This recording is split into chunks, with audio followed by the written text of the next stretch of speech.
Join the Discord for chapter updates and important news. Chapter 299, Protection Chinese Letter 1. Kagagugu. It's as if heaven and earth are boiling.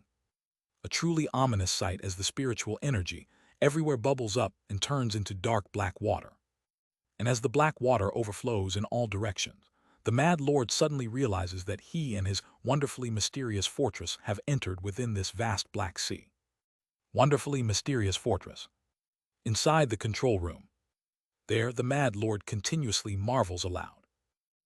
Instead of unfolding a domain from within oneself, it's using heaven and earth spiritual energy to assimilate the surroundings with the domain, then unwittingly swapping the domain with the environment at some point. Is this the power of the grand perfection integration stage? Amazing, amazing. This makes for a very good reference. Kagugu. Then, a massive figure surges from the depths of the Black Sea. It's the Black Dragon King, Hyun, who had been struck on the head by the Mad Lord. You dare to stand against me, so you came looking for Cotriol, which means you are not a great being, just a mortal who accidentally obtained the power of vast cold. Now that I think about it, I've heard of you. The Mad Lord Jo-Yon, who kidnapped the Heaven-Earth Palace's inspector right after ascending from that place. Yes, if it's the homeland of vast cold, it's not strange that vast cold left their power behind. Siorarak. Hyun opens his mouth and shouts, "Die, you wretched creature worth less than leftovers." Flash. A dark energy gathers in his mouth and shoots out towards the Mad Lord like a beam of light. The dark line flies straight towards the wonderfully mysterious fortress. But the next moment, Boing! Her right arm from within the wonderfully mysterious fortress deflects Hyun-Eum's beam. However, immediately after, another Hyun-Eum bursts out from under the Black Sea's surface and charges at her, and from inside the wonderfully mysterious fortress, 6 integration stage puppets spring into action to assist her. Despicable fakes. I'm not afraid of those who are merely imitations and not truly accomplished. The 6 integration stage puppets move in flawless coordination around her. Encompassing heaven and earth, the puppets block the 6 directions, and she battles with Hyun-Eum in the center. However, Hyun-Eum is not pushed back by the 7 integration stage puppets. Instead, he freely draws upon power from within his domain, using its force to suppress the puppets and control the power of the Black Sea. Quaying. Hyun-Eum's horn collides with her body. She is knocked back, and as Hyun-Eum charges in with his mouth open. Kiyang. Startled, Hyun-Eum suddenly senses an overwhelming force converging from the direction of the wonderfully mysterious fortress and frowns. What is this magnitude of power? It's an overwhelming power. Not merely the power of breath used by the dragon race. Though far below the star-shattering stage, it is clearly beyond the power scale of the grand perfection integration stage. If he were to get hit by that, even Hyun-Eum would suffer a critical wound. If I attack this puppet, I'll be in a perfect position to get hit by that. I'll withdraw for now. Of course, the best strategy against the Mad Lord would have been to capture her and start a hostage play, but unaware of that fact, Hyun-Eum retreats back into the Black Sea. The beam of light centered at the 3 roofs of the wonderfully mysterious fortress pierces into the depths of the Black Sea, creating a massive shockwave that evaporates all the black water within a radius of 1,000 li, revealing Hyun-Eum who had been hiding inside. Damn it, even if I've fallen, how can you evaporate the water of the Black Sea, which embodies the Netherworld's waters? How is that possible? Hyun-Eum glares at the wonderfully mysterious fortress with eyes full of hatred. Kagagugu. The black energy around Hyun-Eum begins to surge violently. This insect, you dare trample on my pride, unforgivable. Do you even know what kind of water you've touched? Hyun-Eum's body swells, his scales grow larger and his body bulges. Simultaneously, dark energy spews from between his scales, coloring the surroundings. I will make you aware of your crime. Flash. Hyun-Eum shoots towards the wonderfully mysterious fortress like a beam of light.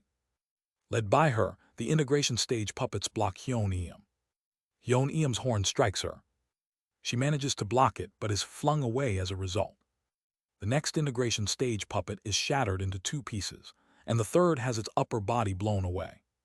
The remaining puppets also fall, one by one, unable to withstand the rampaging Black Dragon King's assault. Once more, light begins to condense above the wonderfully mysterious fortress. Hyun-Eum's eyes blaze. That's dangerous. No matter how much I've forcibly drawn out my power, getting hit by that can be disastrous. But twice, can it really be fired twice with just a mere puppet or dharma treasure, unless it's an immortal treasure? He further compresses the power he had drawn out and surrounds his body with it. With his defenses solidified through this state, Hyun calculates the time. The speed at which the strange, monstrous beam from the wonderfully mysterious fortress was previously fired. Calculating that power, he captures the exact moment of the beam's release. Flash. The strange, monstrous beam is fired, and Hyun uses all his strength to dodge the beam. Kagagugu. Explosion occurs behind him, creating a hole in Hyun domain. Hyun spits out a mouthful of blood but clenches his teeth and presses forward. Now only 2 puppets remain. A supreme tiger race puppet charges at Hyun, but he crushes it with his pure energy. A cold spirit race puppet exhales cold air, but Hyun ignores it and devours the puppet with an open mouth. Crunch. Crack. Finally, Hyun arrives in front of the wonderfully mysterious fortress and swings with one foot. Quang. Part of the wonderfully mysterious fortress's wall is torn away, revealing the control room where the Mad Lord is controlling the fortress right in front of Hyun eyes. Finally, I see your face, you rat-like creature. Hyun pupils dilate as he sees the Mad Lord inside the control room. Then he starts probing the inside of the wonderfully mysterious fortress with his consciousness. What kind of structure can produce such power?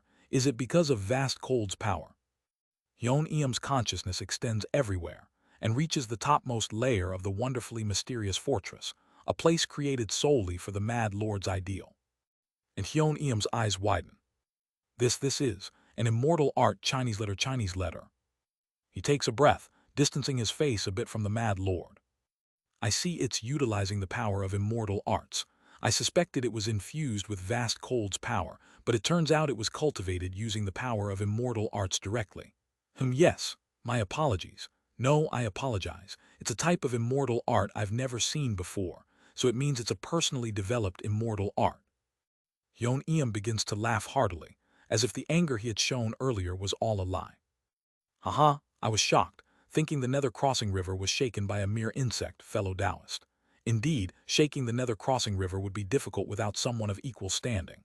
But you really confused me, suddenly attacking while spouting nonsense.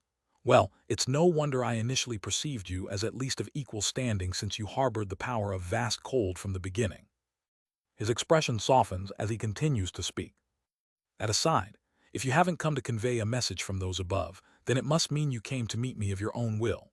A fellow Taoist who dared to expose himself to the light and brave this treacherous place, wielding an immortal art that handles the power of vast cold, and came to meet me, you must indeed be one of the Taoists from the netherworld.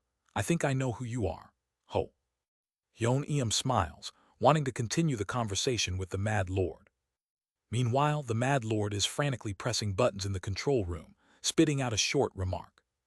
What the hell have you been babbling about since earlier, you wordy bastard? Click, click, click, click, click, click, click. Kagagugu. And around Hyun 28 integration stage puppets appear. They? Just one question, where is Coatrial? No. All right. You're such an impatient one. Fine, if that's what you really want, I'll let you choose between Black General and Black King. Black Emperor is too cool to be an option, so take that into consideration. Chi. As the forcibly drawn-out power dissipates, Hyun, eyes wide, looks at the 28 integration stage puppets rushing at him from all directions. This what you were not. Crack. His entire body begins to be torn apart. A mere insect, a mortal lower than dust, you who are just a toy among us, develop the true principles of the immortal family Chinese letter. Ridiculous, I can't believe it, how could that be? Boom. The Black Dragon King, gazing at the 28 integration stage puppets and the sphere of light condensing above the wonderfully mysterious fortress, mutters absent-mindedly. But then he laughs emptily, as if realizing something. I see, being born there means this. What a pitiful creature. Flash. A gigantic ray of light covers Hyun entire body. Stop, everyone stop. All external missions currently underway by the mystical scaled fish commanding sect are hereby halted, and all personnel who have come from outside must stop whatever they are doing and leave immediately. I frown at the disciple of the mystical scaled fish commanding sect who suddenly entered the curse room, interrupting the curse spell production. Hey, if we leave now, the structure of this curse will completely collapse, rendering it nothing but a heap of useless energy. The other cursed sorcerers nod in agreement at my words. However, the mystical scaled fish commanding sect disciple replies indifferently. It doesn't matter. We've taken all that into account. An issue has arisen within the mystical scaled fish commanding sect that cannot be overlooked, so please leave immediately. Fine, but when you call us back, you'll have to pay us from scratch. The heavenly being curse sorcerers, Jube Un and Wai Hun from Black Ghost Valley, firmly state to the mystical scaled fish commanding sect disciple. The disciple grimaces, as if having a headache, but nods. Understood. If it really doesn't work out, we'll also pay a penalty, so please just leave. Eventually, we leave the mystical scaled fish commanding sect. What's going on? Does anyone know anything? I'm not sure. The cursed sorcerers each express their curiosity, and I eavesdrop on the conversation through a circuit I had secretly planted in the mystical scaled fish commanding sect. And then I learn the whole story. I see. The Mad Lord attacked Hyun Eum, leaving his cave residence in ruins and forcing Hyun Eum to flee somewhere in a miserable state, nearly dead. The Mad Lord then pulverized Hyun Eum's cave residence to dust, searching for something, and has been wreaking havoc across the True Dragon Alliance's territory ever since. Well, it's not surprising anymore.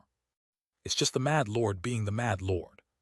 With the founder missing, the mystical scaled fish commanding sect has temporarily ceased operations. In the worst case, we might not even get the payment we were promised. And most likely, the Mad Lord is searching for Coatrial. Testimonies about seeing Coatrial, and the Mad Lord looking for Coatrial. These facts are enough to plant the idea in Jairion's mind that maybe Coatrial is still alive. In the Earth Tribe True Dragon Alliance is serving Command Arc. At the lowest level of serving Command Arc, Jairion, having recently become an integration stage Dragon King, was relieved from her duties as Arc-controlling envoy and is handing them over to her successor. Jairionim, have you heard? The madman who wrecked Elder Hyun Eum's cave residence is searching for Grand Prince Coatrial. Yes, I've heard. Jairion's eyes waver. Could he really be alive? However, the rescue signal Coatrial sent her at the last moment, and his final moments still linger in Jairion's mind. He was clearly killed by that vile man called Taoist Co. I even saw the scene where his path to resurrection was cut off, but it feels like he's still alive. Recent news from the human race. The madman called Mad Lord searching for Coatrial. And Jairion's woman's intuition. All seem to suggest that Coatrial might still be alive in some form. By the way, Jairionim, have you heard what that madman named the Mad Lord is shouting as he goes around? I think you should hear this. What is he saying? He's been shouting, Coatrial, come out. I heard you're getting married. I came to bless your marriage with your lovely bride, so come out now, as he wanders around. A look of puzzlement crosses Jairion's eyes. That's strange. I knew he was secretly preparing for an engagement ceremony long ago, but because of that I haven't cast the vast cold oath, so we haven't even gotten engaged yet. She recalls sneaking a peek at Coatrial, preparing for the engagement ceremony at the Sea Dragon Palace. Of course, Jairion didn't know that Coatrial had anticipated her snooping and prepared the scene to show her. However, Jairion's successor, her close yellow dragon race sister, Jaiwait Wa, speaks with a sly face. Jairionim. No, Jairion Unnai.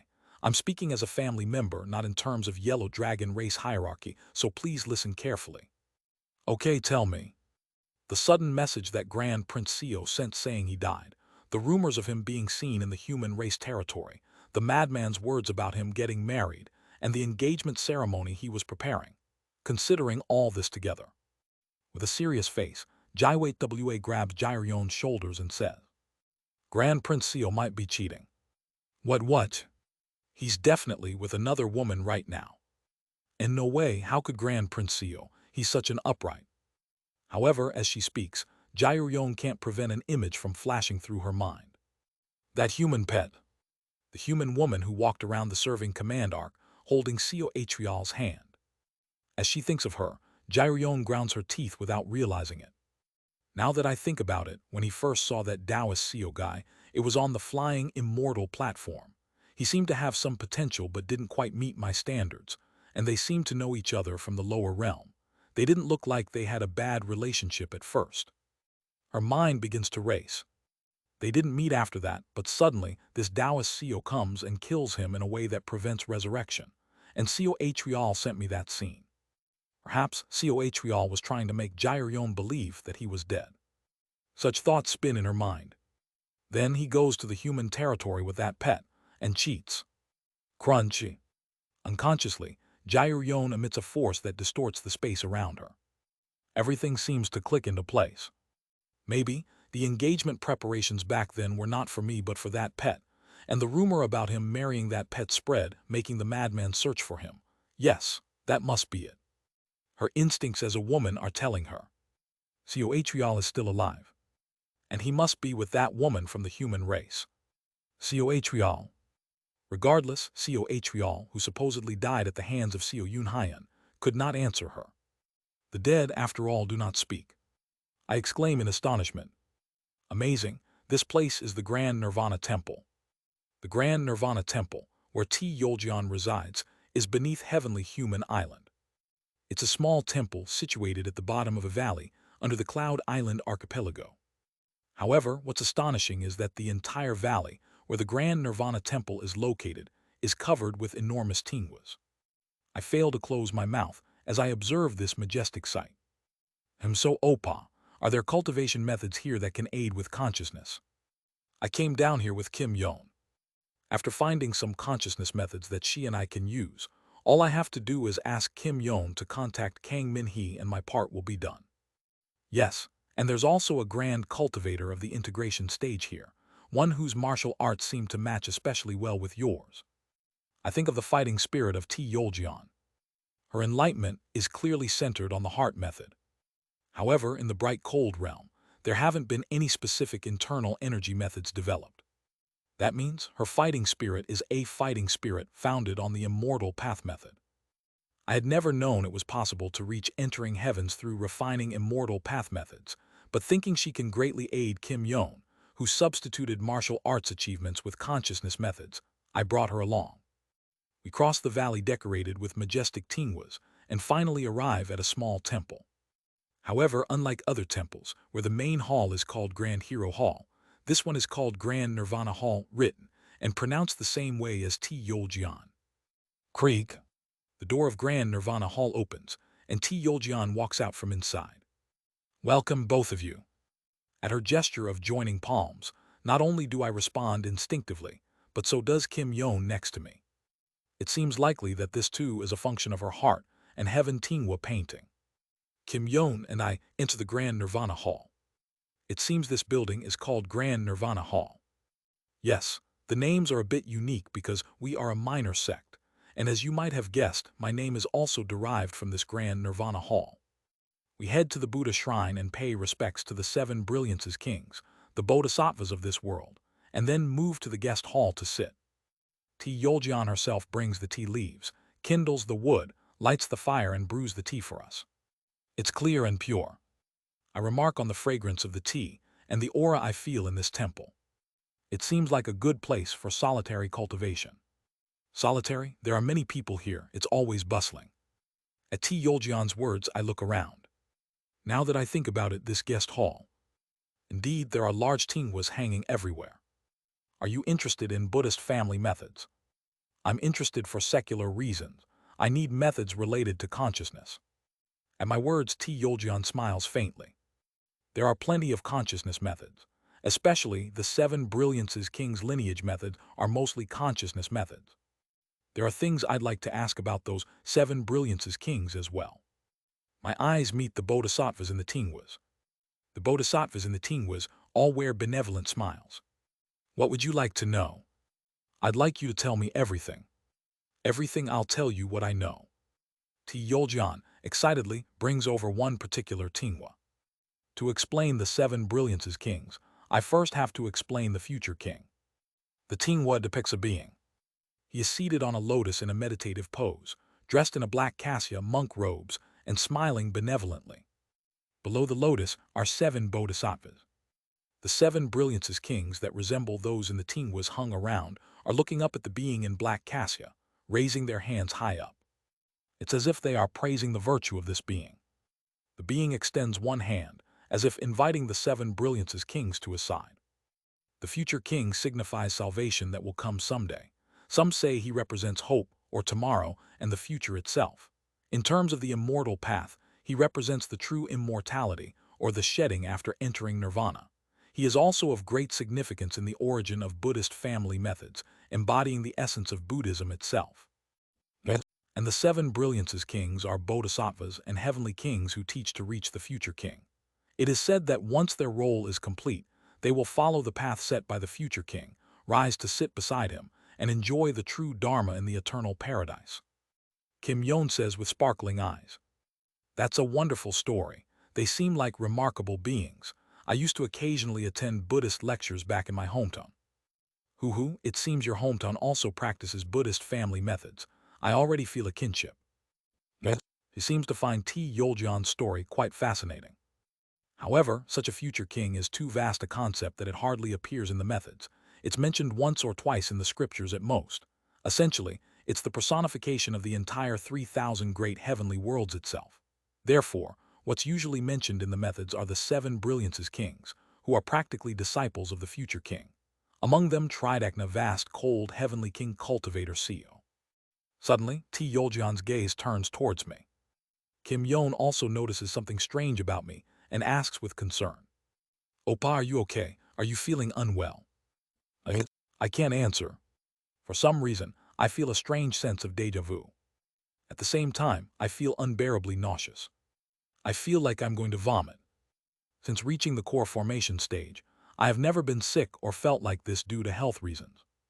But for some inexplicable reason, I feel like I am about to throw up and feel so dizzy that I want to lie down. I feel terrible.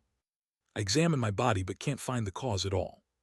My mind feels extremely sluggish. I ponder deeply and realize when I had last felt this sense of déjà vu. Ah, right, it's when I vomited on the mass-produced nether-crossing ship during ascension. It's a similar feeling to that time.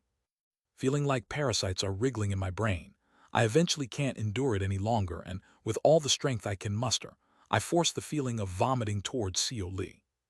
Main body, yi, Asia. I hear a scream of agony from Seo Lee's side, but I can't afford to pay attention. My head feels foggy and painful. It's as if bugs have entered my brain and are causing fits of madness. I apologize to T. Yoljian and ask, "I'm really sorry, I feel strangely ill. May I rest a bit?" "Ah, yes, of course. I'll prepare a room in the monks' quarters for you." Supported by Kim Yon, I head to the monks' quarters of Grand Nirvana Hall, pondering. What in the world, that Tingwa? Seeing the Tingwa, I can't bear it any longer. But I can't understand the reason at all. Main body. Cursing oneself is a peculiar feeling. The present me curses the future me, and the future me curses the past me. That's how people often curse themselves, and it always feels peculiar. Because such cursing only happens when everything goes completely wrong. I look at the vomit in front of me. Who knows what Yuan Li had done to his blood body, but my stomach is filled with blood instead of stomach acid, so what I vomited is bright red blood. And I had just met Kang Min-hee after leaving the Black Ghost Valley. Kang Min-hee is staring at me with wide eyes as I vomit in front of her. "I'll kill you, main body." Of course, it's a meaningless phrase like, "I'll kill you, pass me," so it's something I just have to bear inside. The bigger issue is that I had vomited in front of Kang Min-hee, a grand elder of Black Ghost Valley and a former colleague from the past. I need to fix this. // Discord https://dsc/gg/wetread. Link to donations in the Discord. Chapter 300, Protection Chinese Letter 2. Join the Discord for chapter updates and important news. Chapter 300, Protection Chinese Letter 2. What should I do? Should I say it's a surprise magic trick? That's crazy. Should I put it back in my mouth? No, what would she think of me? Should I say it's a chronic illness, but I'm already at the nascent soul stage, or... It's when my head is spinning with thoughts. Kang Min-hee approaches me. Feeling like my head will explode from the tension, I brace myself. Considering Kang Min-hee's personality and the severity of the punishments at Black Ghost Valley, I might end up working in the labor camp with my spiritual power sealed for 10 days, or become the test subject for some crazy cultivators for a few days. Then it happens. Are you all right, Seo Lee? Kang Min-hee asks, placing her hand on my forehead. Come to think of it, I was so focused on my mistake that I didn't read her intent. Kang Min-hee is actually worried about me. I'm okay. I apologize for showing such an unsightly scene. Unsightly scene? You vomited blood. That doesn't look okay at all. This is. I try to think of a proper explanation. It's a side effect of a method I practiced before ascending to the bright cold realm. It's just a bit of blood, so please do not worry. Really? However, I realize something is wrong. Her intent is turning cold. My friends say it's a lie. Apparently, some ghosts who practice devilish arts, like the blood demon suppressing sea light or blood chain binding forest, have recognized my symptoms. I have a lot of friends, and among them there is a friend with excellent medical skills. They say your symptoms are caused by internal turmoil. Is that so? I apologize for lying. Who? She gestures tiredly towards me. Come here, I'll give you medicine. No, thank you. How could I possibly dare? It's an order, come here. Don't go coughing up blood somewhere else, get treated here. I involuntarily follow her to her office. Some ghosts start cleaning up the blood I had spewed at the back. Damn, I just came to greet her to raise some goodwill. Because the main body suddenly saw something strange, I ended up bearing the consequences. She reaches into a storage scroll hanging in her office and pulls out a pill the size of an eyeball. Here, this is called the yin bamboo pill. It's very effective for internal injuries. May I know what this medicine is made from? Why, gut allergies? Yes, something like that. Let's see.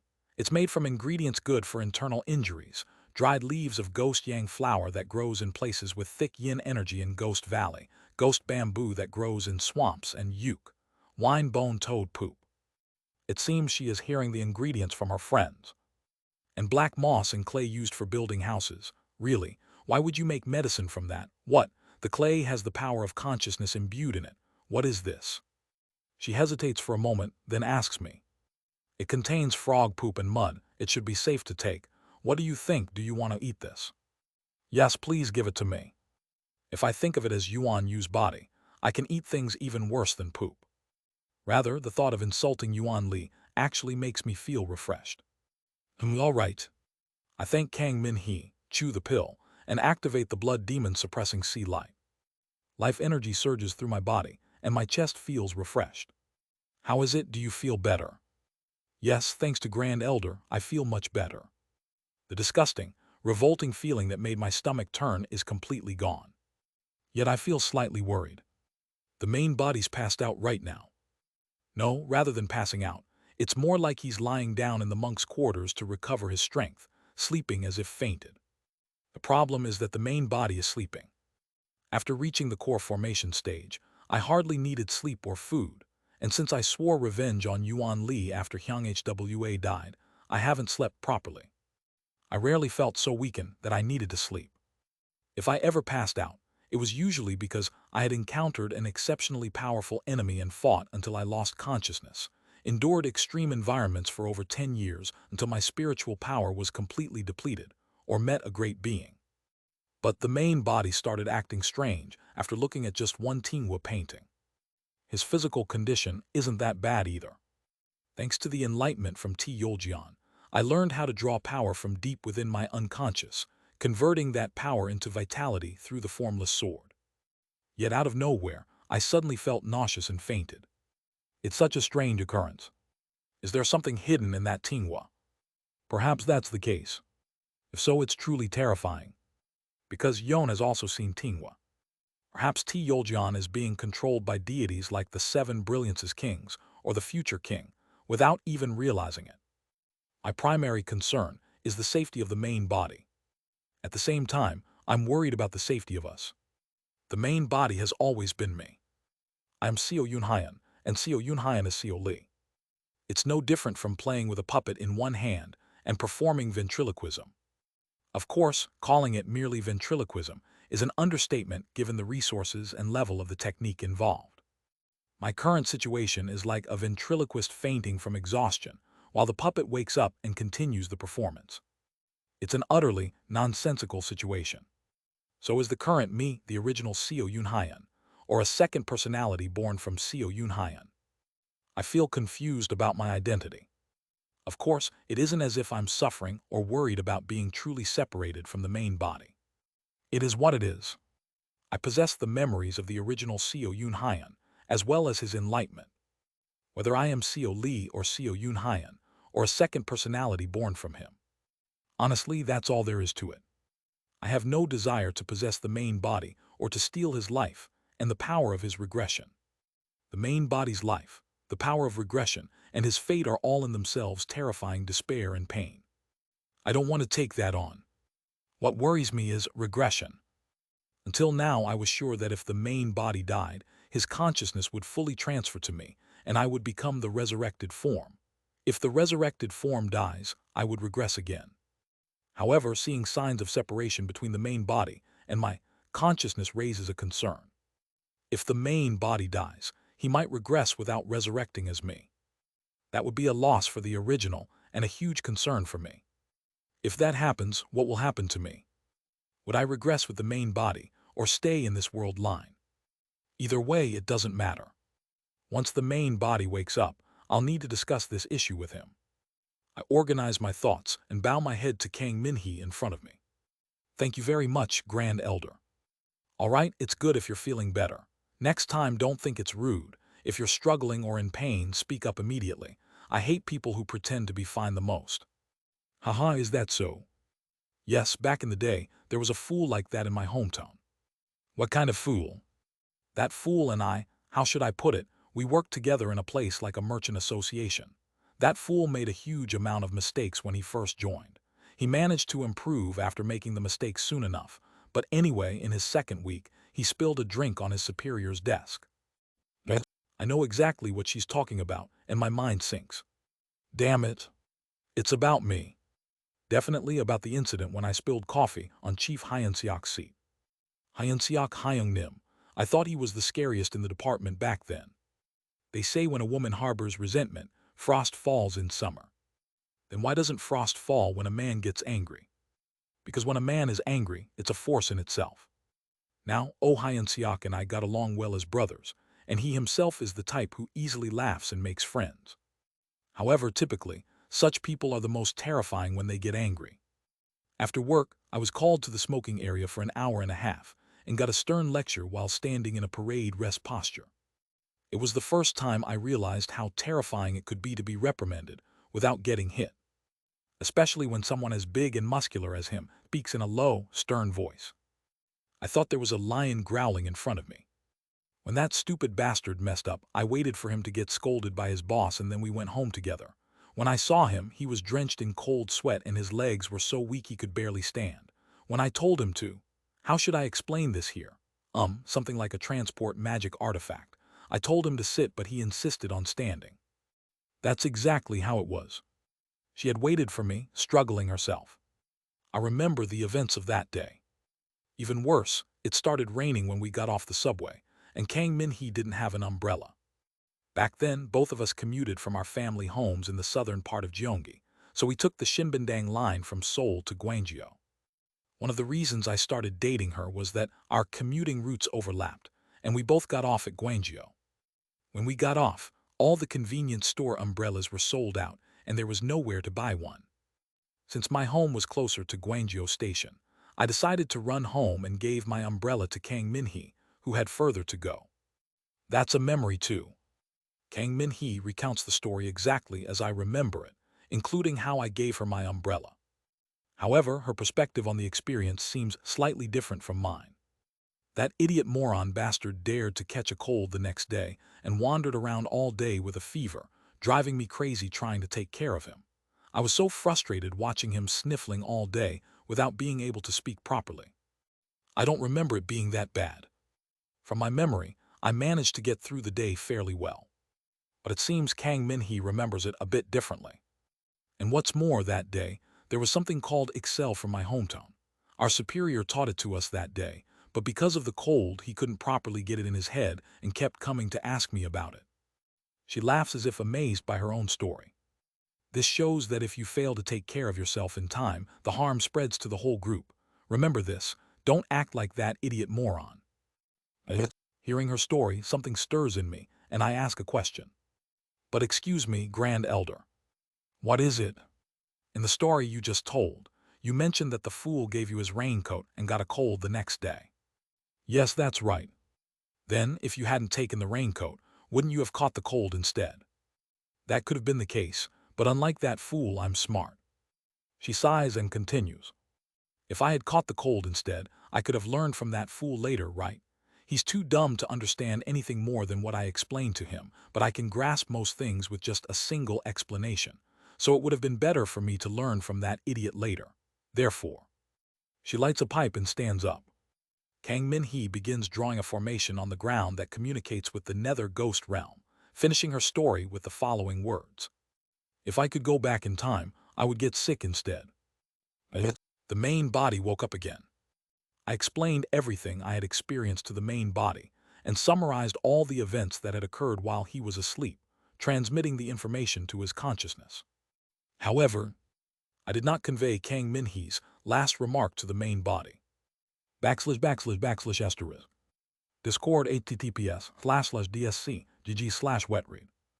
Link to donations in the Discord. Chapter 301, Protection Chinese Letter 3. Editors, Z0 Rel Blue Mango Adat. Join the Discord for chapter updates and important news. Chapter 301, Protection Chinese Letter 3. A second personality. It feels like I've become mad, but upon careful thought, I realize I've always been insane and accept it calmly. Though I appear sane in reality, my mind already snapped during the first 7 stars ritual, so it's just the madness returning again. I've been mad for quite a while now. Separation of personality. When I had just fallen asleep, I was definitely disconnected from Seo Lee, but now I can feel it. I can feel that Seo Lee and I are connected again. If a real separation of personalities were to happen, that wouldn't be too bad. Feeling connected to Seo Lee, I sense that if I die, Seo Lee would return with me. Since our souls are still one, he wouldn't detach from me. If that happens, we can better endure the loneliness of regression. Seo Lee isn't particularly scary. I didn't think he has the ability to take over my body, and even if he gains such power, he considers me, the original, important enough to inform me of any change in his personality. There's no lack of information sharing between Seo Lee and me. We are one. That is, as much as we are one body, I am prepared to let it be if he takes over. After all, Seo Lee is me too. Well, okay, setting that aside. I straighten up. Duraruk. Inside the monk's quarters, Yon brings in some tea. Oppa, have some tea. I learned how to brew tea from Miss Monk, and she brews it really well. Ah, thanks. After drinking the tea she offered, I tidy up my spot and look around the monk's quarters.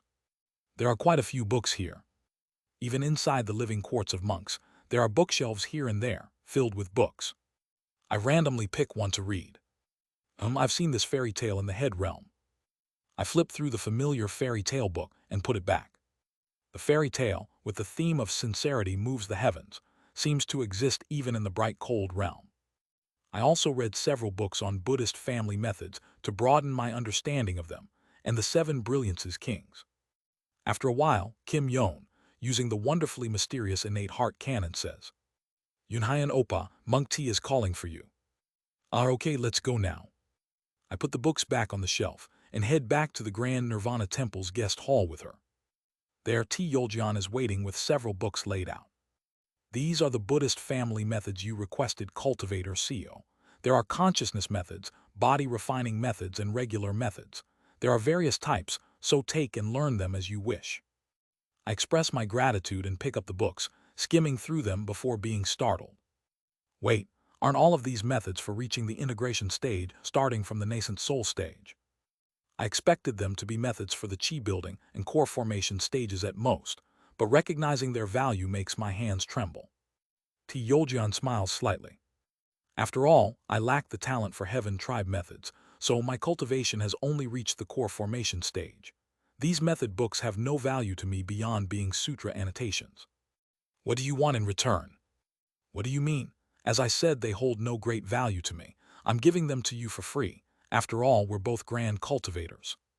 I once again scan through the consciousness methods, body refining methods, and heaven tribe methods one more time with my consciousness, and take only those that seem most helpful to me. Thank you. It's nothing. I thank T. Yoljian, and we chat a few more words. Then a question suddenly occurs to me. By the way, Taoist T, there's something I'd like to ask. It's something I've been curious about while meeting her. What is it? The manifestation you've achieved. It's called the Heart and Heaven Tingwa painting, right? That's right.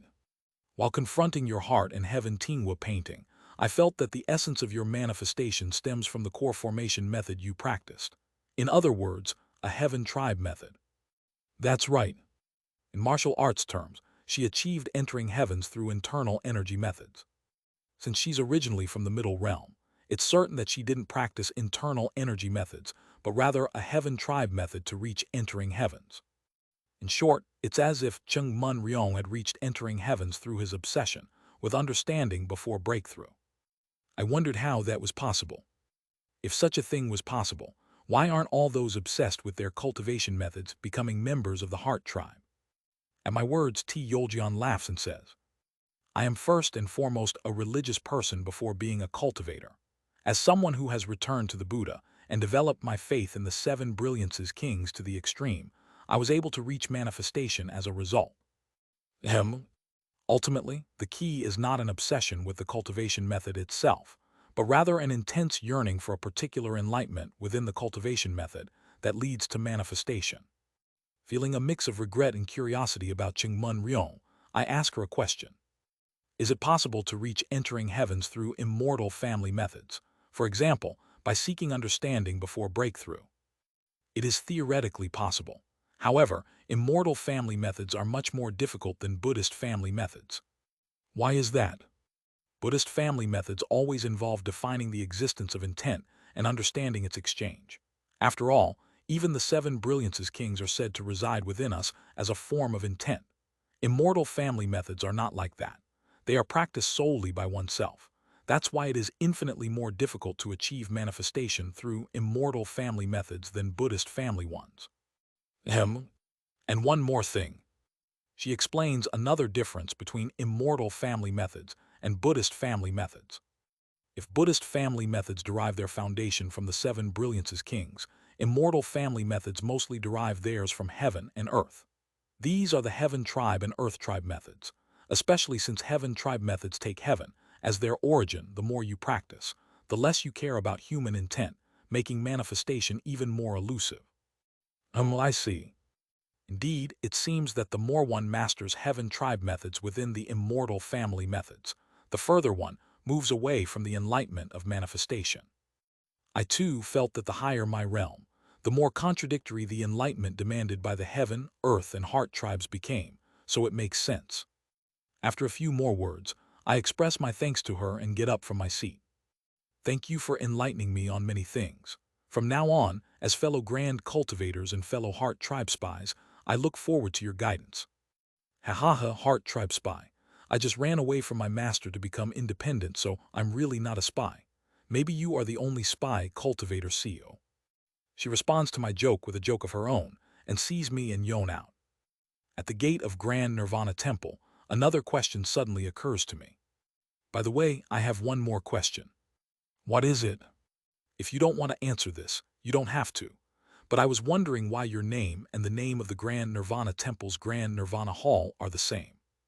If this question was rude, I apologize. No, it's not that serious of a question. There's nothing much to it. I originally had no name. I was simply born and raised in the Grand Nirvana Temple. I don't know who my real parents are, nor do I care to know. I've always identified myself with the Grand Nirvana Temple, taught by the former head monk here. T. Yoljian kindly explains the origin of her name.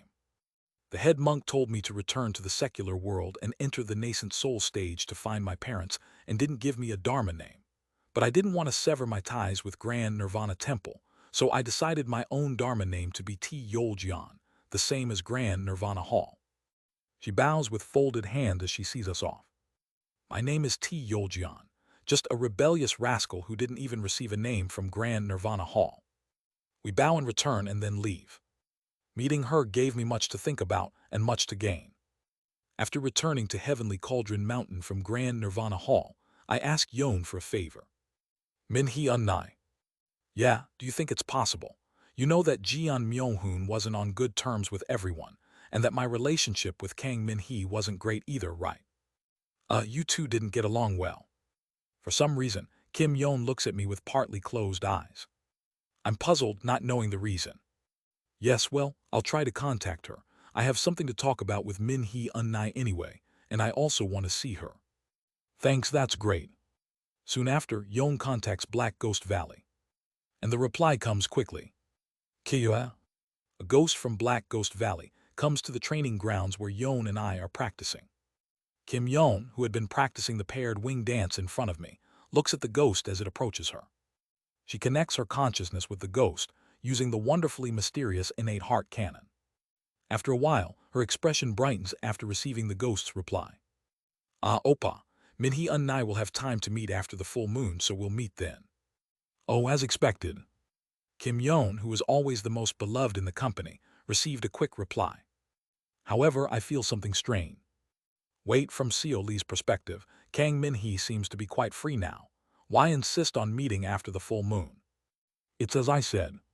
Currently, I've become quite close to Kang Min-hee in Seo Lee's body. Oddly enough, she said, she felt a familiar sense from Seo Lee and quickly became close with him. Thanks to that, I know. She has quite a bit of free time now. But why specifically after the full moon? I ponder if there's a reason, then read the celestial energy. After the full moon, it will be the day when the yin energy is strongest in the bright cold realm for the year. It's something akin to the winter solstice. There seems to be a specific reason for choosing that time. And so the full moon passed. Wong. I am flying through the sky using the flying escape technique. Recently, I have been carrying out various missions for the mystical scaled fish commanding sect and have already gathered 300 merit points. I can officially enter the Ghost Soul Hall if I gather 700 more points or reach the heavenly being stage in the meantime. And today, I am in the middle of another mission. It's a 700-point mission directly assigned by Kang Min-hee, the Vice Hall Master of the Ghost Soul Hall. Now I understand why Kang Min-hee want to meet on this day. Shieka. Using a flying escape technique, I slice through the night sky and enter the vast wetlands of Cold Yin Marsh, located on the eastern outskirts of the Cloud Island archipelago, beyond the human race Grand Alliance's territory. The Cold Yin Marsh is a deeply yin-saturated swamp territory, and it's a region belonging to the Yopta tribe, a heaven tribe resembling reptiles. I go as far as humans are allowed in the outskirts of the Yopta tribe territory. This place seems good. I find a suitably gloomy and deep swamp, and release the ghosts I have brought from the Black Ghost Valley. As the numerous ghosts spread out in the already murky Cold Yin Marsh at midnight, an overwhelming symphony of ghostly wails and sobs echo everywhere. Kiela. Yuga. Ewa. Unlike before, now that the ghost immortal QE devilish secrets has taken shape, I can alter the form of death to not agitate the ghosts, so they don't find me as terrifying and don't try to flee. Form the formation. As I command as a ghost king, the ghosts begin to draw a formation according to my orders. It's a formation that Kang Min-hee had taught me. After a while, a massive diagram made of ghosts appear over the swamp of Cold Yin Marsh. The diagram depicts a giant ghost king, with the character for longevity Chinese letter reversed on its face.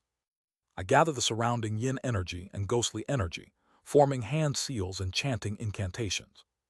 And at a certain moment, Payet, the formation, which has been absorbing the yin energy of Cold Yin Marsh, begins to emit yin energy on its own. SSA. The surroundings are increasingly shrouded in a sinister and terrifying aura. When the terrifying aura reaches its peak, I complete all the hand seals and recite the final incantation. Hidden gate of decaying rot, Chinese letter, Chinese letter, Chinese letter, Chinese letter, Chinese letter, open. Jaya. In an instant, as if torn apart by a massive beast, the entire area where the diagram is drawn rapidly decays. At the same time, I can see streams of pitch-black darkness flowing into the bright cold realm. It feels like I'm conducting some sort of grand demon summoning ritual. Though it's just a ritual to summon an ex-girlfriend. After a while, as the pitch-black darkness subsides, I gradually notice something crossing over from beyond the darkness. It's a massive ghostly entity with disheveled hair, leading thousands of ghost kings around her, with pitch-black ghost claws on both hands. As the ghostly entity plants its claws hands into the ground of the bright cold realm, it begins to climb up. Chi. I wrap the ghost immortal QE devilish secrets around the yin soul ghost incantation to make sure it doesn't feel any pain, then create long chains to bind its wrists. Next, I begin to pull the creature up into the bright cold realm from above. After a while, the creature, with a body long enough to measure about 2.4 m, finally succeeds in stepping onto the soil of the bright cold realm. The numerous ghost kings that followed it let out regretful screams as they remain beyond the darkness, and the dark space I opened begins to close. After a while, the body of the 2.4 m ghost creature begins to shrink. TSDSDSDS. Eventually, the 2.4 m ghost creature shrinks to the size of a human woman and becomes a naked woman in the darkness. Whoosh! A breath like that of a ghostly wind sweeps through the nearby environment. The swamp within a 70-li radius freezes over with just one breath. It's warm. As expected, I like the bright cold realm. She takes a step forward with a grin. Immediately, the ghostly energy responds, naturally enveloping her body. Soon, she is dressed in the black long robe of Black Ghost Valley. That's the Black Grand Elder of the Black Ghost Valley, Kang Min-hee's main body. I bow my head before her, letting my hair hang down.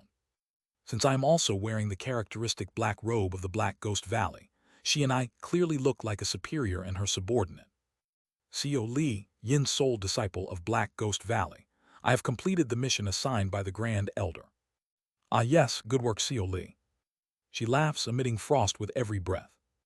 I will inform the duty hall to award you merit points. By the way, did you bring it? Here it is. I hand her the pipe that her clone often smoked. Ah, thank you. This kind of thing is not possible on the side path.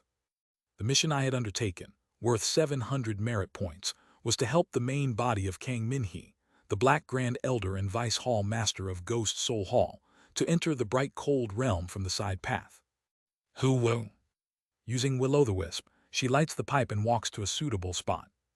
Then from her shadow, ghost kings of at least heavenly beings stage rise and freeze the water in the direction she gazes, creating an ice chair. As she exhales cold air, the ice freezes further and becomes even more solid. Kang Min-hee smokes the pipe while sitting on the ice chair. Blue smoke rises from her lips. Originally, I intended to give you this mission to bring you into the Ghost Soul Hall through merit points. Kang Min-hee looks at me and speaks with amazement. Seeing you with my main body, your death, it's really deep. I'd believe it if you said you're a ghost king who crawled back from facing a death god in the darkest depths of the netherworld. Hee hee. With your talent, you can reach the heavenly being stage with just a bit more enlightenment in a short period. Save your contribution points and aim for the heavenly being stage instead. Use the points when you really need them. Understand? Grateful for her kind suggestion, I bow my head and express my thanks. Thank you, Grand Elder, and I shall take my leave now. I know why Kang Min-hee did not immediately return to Black Ghost Valley, but settled here at Cold Yin Marsh. Today is the day she is to meet Kim Yeon. Kang Min-hee had specified in her communication with Kim Yeon, do not bring Jeon Myo-hoon and Seo Yoon-hyun. Therefore, I shouldn't be present here. However, Kang Min-hee, with wide eyes, speaks as if she doesn't understand. What are you talking about, Seo Lee? Come here. I have someone to meet, but they won't arrive for a while. Keep me company until then. Then can I leave when they arrive? Do you dislike me? No, not at all. Why do you keep trying to leave? It's fine to stay. I'm just meeting an old friend from home. I ended up staying with Kang Min-hee. For a while we chatted, and at some point I found myself brushing her hair. Is it okay? She begins to vocalize in a soft voice, saying, It's nice, you brush well. Who taught you? You did. Someone taught me a long time ago. Whoever it was, they taught you well. I remember brushing her hair when she was tired and begin brushing it again, occasionally massaging her scalp. Kang Min-hee feels my touch and takes a puff from her pipe.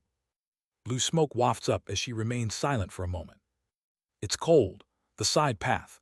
It's directly connected to the nether ghost realm, so the ghostly energy and yin energy from there pours out. Is that so? Perhaps that's why I missed this warmth.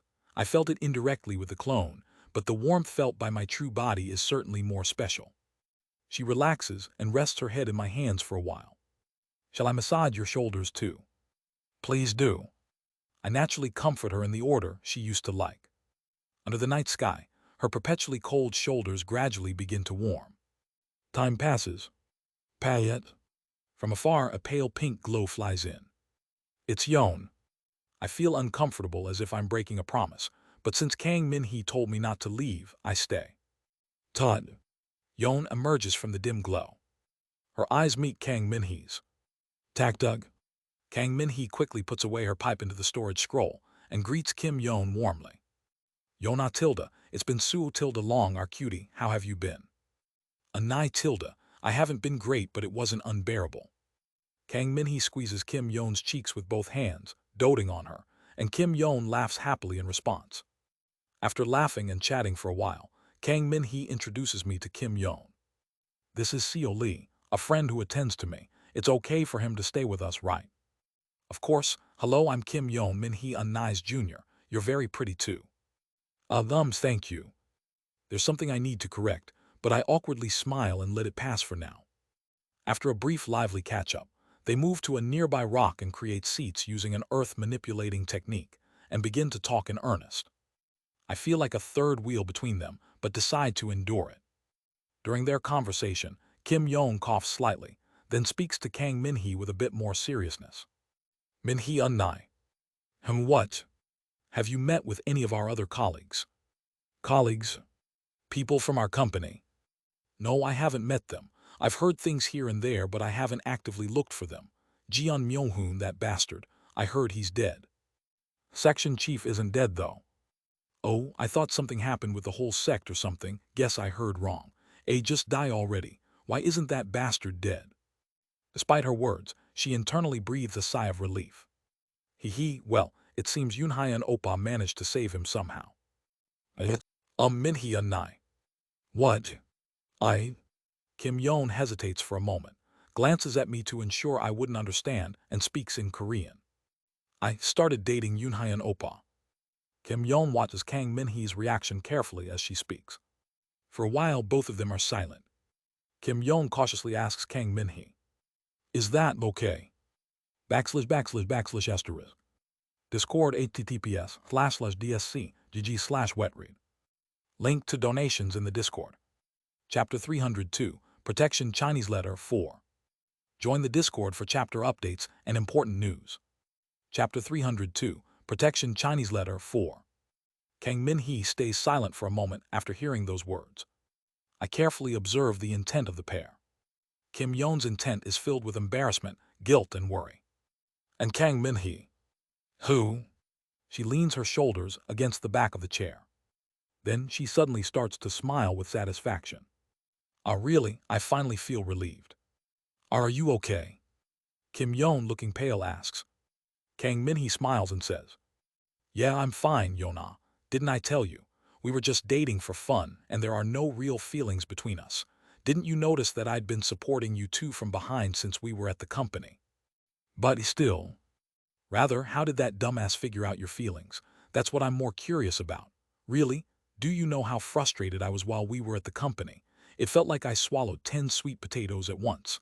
Now it finally feels like they're going down. It's like the food that wouldn't digest before is finally settling down. Anai.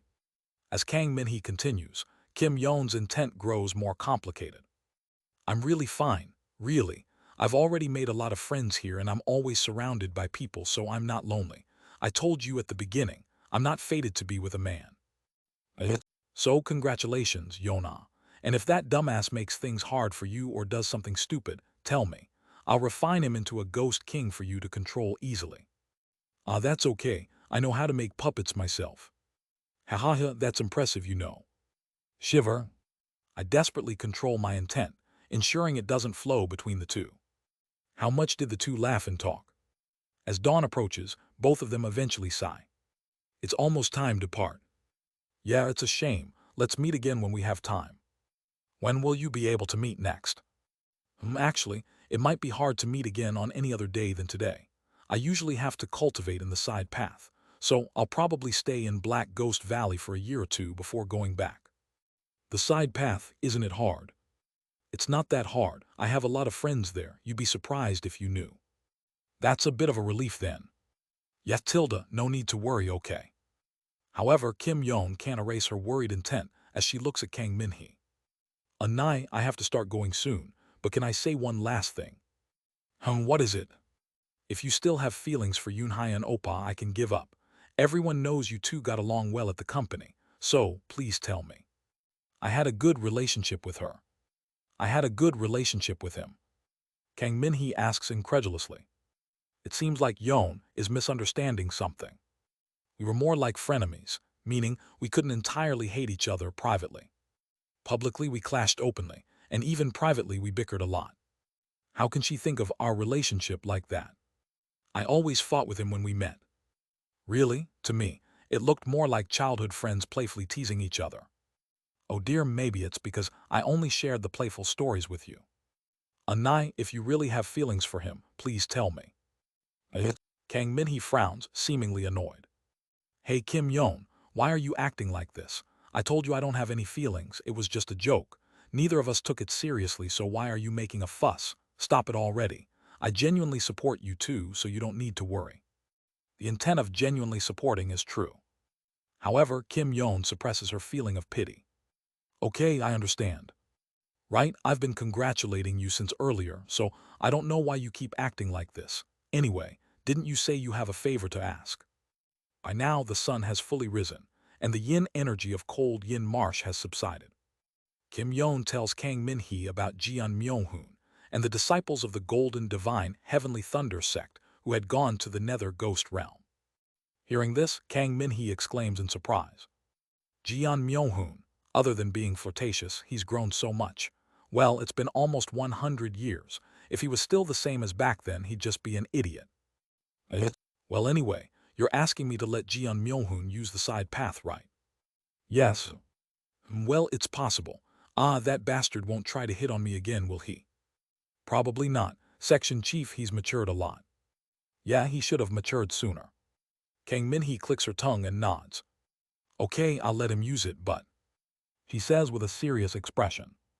To enter the side path, he must follow my words, and he can't refuse my commands under any circumstances.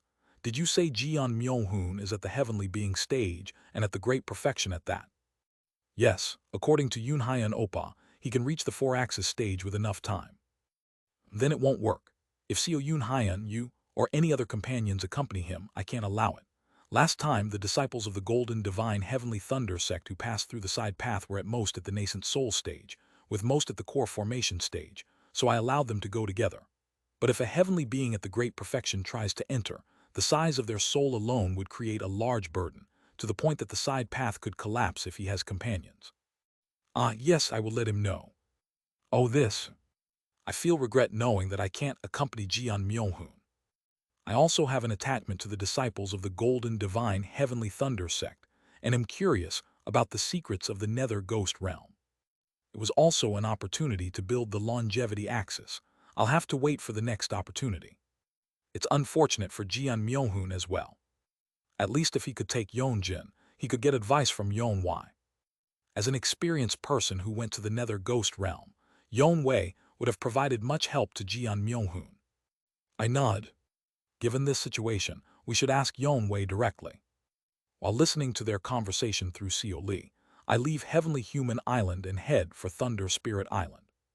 On Thunder Spirit Island, above the remains of the Golden Divine Heavenly Thunder sect, Jeon Myo-hoon is floating and gazing over the landscape, while Yeon-jin is diligently training on a nearby peak. Jeon Myo-hoon, Yeon-jin, come here, I have something to discuss. What? If you're going to the Nether Ghost Realm, it's best to ask Yeon-wei, who's experienced there. Yeon-jin, can you contact Yeon-wei? Yes, I'll contact the ancestor. Shortly after, Yeon-jin, who had been sitting as if communicating with something, twitches and then opens his eyes. Wong. His gaze has changed. It's Yeon-wei. It's been a while since you've called me. Do you have something to ask this old person? Well, besides how you are, we want to inquire about the Nether Ghost Realm. I, of course, am doing very well. Recently, I've taken in some cute disciples and I'm enjoying doting on them. I'm also planning a conquest of the head realm. I have a lot to do, and it's really great. Yonwei rambles a bit about how well she's doing before asking back. By the way, you said you wanted to ask about the Nether Ghost Realm. Yes, do you know anything about it? The Nether Ghost Realm, it's a gloomy place, yet it is also thriving. For a while, information about the Nether Ghost Realm flows from Yonwei's mouth. Jian Myohun and I absorb the information about the Nether Ghost Realm into our minds. After finishing her words, Yonwei adds one more thing. By the way, this information is about 43,000 years old, so it might not be accurate. Just keep that in mind. Understood, that's good enough for now. However, there's one more thing I'd like to ask. What is it? I ask seriously. Hun One's weakness. Who? The beginning of this life.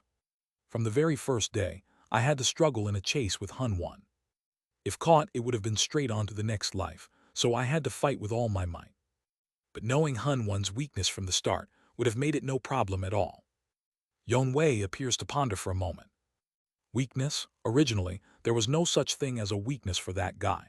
In fact, as long as he's in Heaven Earth Palace, he has no weaknesses. He's practically invincible within the same realm. I can't help but gasp at that statement. Is that even possible? If that's the case, one must face Hun One outside Heaven Earth Place to have a chance. No, didn't you manage to inflict a fatal wound on Hun One by targeting his weakness, causing him to be trapped in the Heaven Earth Palace? Weakness, huh? I just fought well because I know his great mountain-splitting emperor technique well. The sacred object of the Yin Soul Ghost sect that I borrowed played a role too. I sacrificed the sacred object and one of my own axes to deal a fatal blow to him. He never really had a weakness. Wait, if it's a borrowed sacred object, are you allowed to sacrifice it? It's fine because I borrowed it secretly. Isn't secretly borrowed the same as stolen? I suddenly have a question and ask her. By the way, Senior said you know the great mountain-splitting emperor technique well. Did you learn it while fighting Hun One? No, I learned it directly from Hun One. Did you think we just growled at each other feeling fatefully incompatible from the start? Until that day 43,000 years ago, we were quite close. We were inseparable. What kind of relationship did you have? We were betrothed. Though I can't hide my shock at Yonwei's words. About 43,000 years ago, I agreed to a political marriage with the palace lord of Pinglai Palace to elevate the status of the Golden Divine Heavenly Thunder sect. Hun One accepted too. We teamed up and almost killed the Black Dragon King, though we spared his life, and he allied with us and the human race. The human race Grand Alliance was immensely grateful to us. Ha ha ha. I'm speechless at this shocking revelation. My main body is hearing some incredible stories. I feel a headache coming from the sudden flood of information. Eventually, Kang Minhee and Kim Yon hugged each other and parted ways. Wrapped in a rosy dull glow, Kim Yon flew far away, and only Kang Minhee and I still remain at the cold Yin Marsh. It was hard to understand, right, talking in foreign languages. Haha, I know it was an honor. Really, I guess so, by the way, Seo Lee. Yes. Kang Minhee turns to me and says, Isn't it about time you reveal your true identity? Pardon? That combing and shoulder massage. I only taught it to that bastard during the 3 weeks we dated, but you replicated it perfectly. It's strange. I thought it was odd from the start when you kept hiding your face and I couldn't see your soul through death. Wowen. Kang Minhee's left hand transforms into a dark ghost claw. It's you, isn't it? It really makes me sick. How did you think to follow me here? Well, I expected it. She speaks with a sinister smile. It won't be like on Earth. You're going to die here today. Bowen. She swings the ghost claw at me. Die, you damn bastard. // Discord https://dsc gg/wetread. Link to donations in the Discord. Chapter 303. Protection 5. Kang Minhee didn't have a father. Join the Discord for chapter updates and important news. Chapter 303. Protection 5. Kang Minhee didn't have a father. She was told he had an accident when she was very young. Fortunately, thanks to having a lot of insurance, Kang Minhee and her mother didn't live a life of scarcity. However, her mother was deeply involved in shamanism. One day, when Kang Minhee was 7 years old, she fell ill with a severe fever. She couldn't remember the events of that time, but her mother said that she was bedridden for 7 days and nights, tormented by nightmares. Even now, in the picture diary Kang Min-hee wrote when she was 7, the nightmare she had back then remained. In it, a giant wearing a black cassia sat on a lotus flower, looking down at Kang Min-hee's house from the sky. After Kang Min-hee recovered from the fever, her mother took her to a shaman she often visited, General Fairy. Kang Min-hee still remembers the first time she visited the shaman. Ghost, a big ghost has possessed her. I've never seen such a big ghost before. This child has a strong yin energy that attracts ghosts. The powerful yin energy is drawing the ghosts in. After exorcising the ghost, she must receive spiritual descent. Startled and almost fainting, the shaman's words made Kang Min-hee's mother cry and agree. Kang Min-hee's opinion didn't matter. And whether it was due to the influence of the ghost said to have possessed her or the aftermath of the fever, she was always frail. She frequently got sick and wasn't good at physical activities. Because of this, Kang Min-hee visited the shaman even more frequently. More precisely, her mother often dragged her there. Every time they visited the shaman would perform strange sacrificial rituals, claiming to exorcise the ghost that had possessed Kang Min-hee. But even as Kang Min-hee entered elementary school, became an upperclassman, and became a middle school student, despite the continuous rituals, the shaman couldn't expel the ghost that was said to possess Kang Min-hee. What's going on?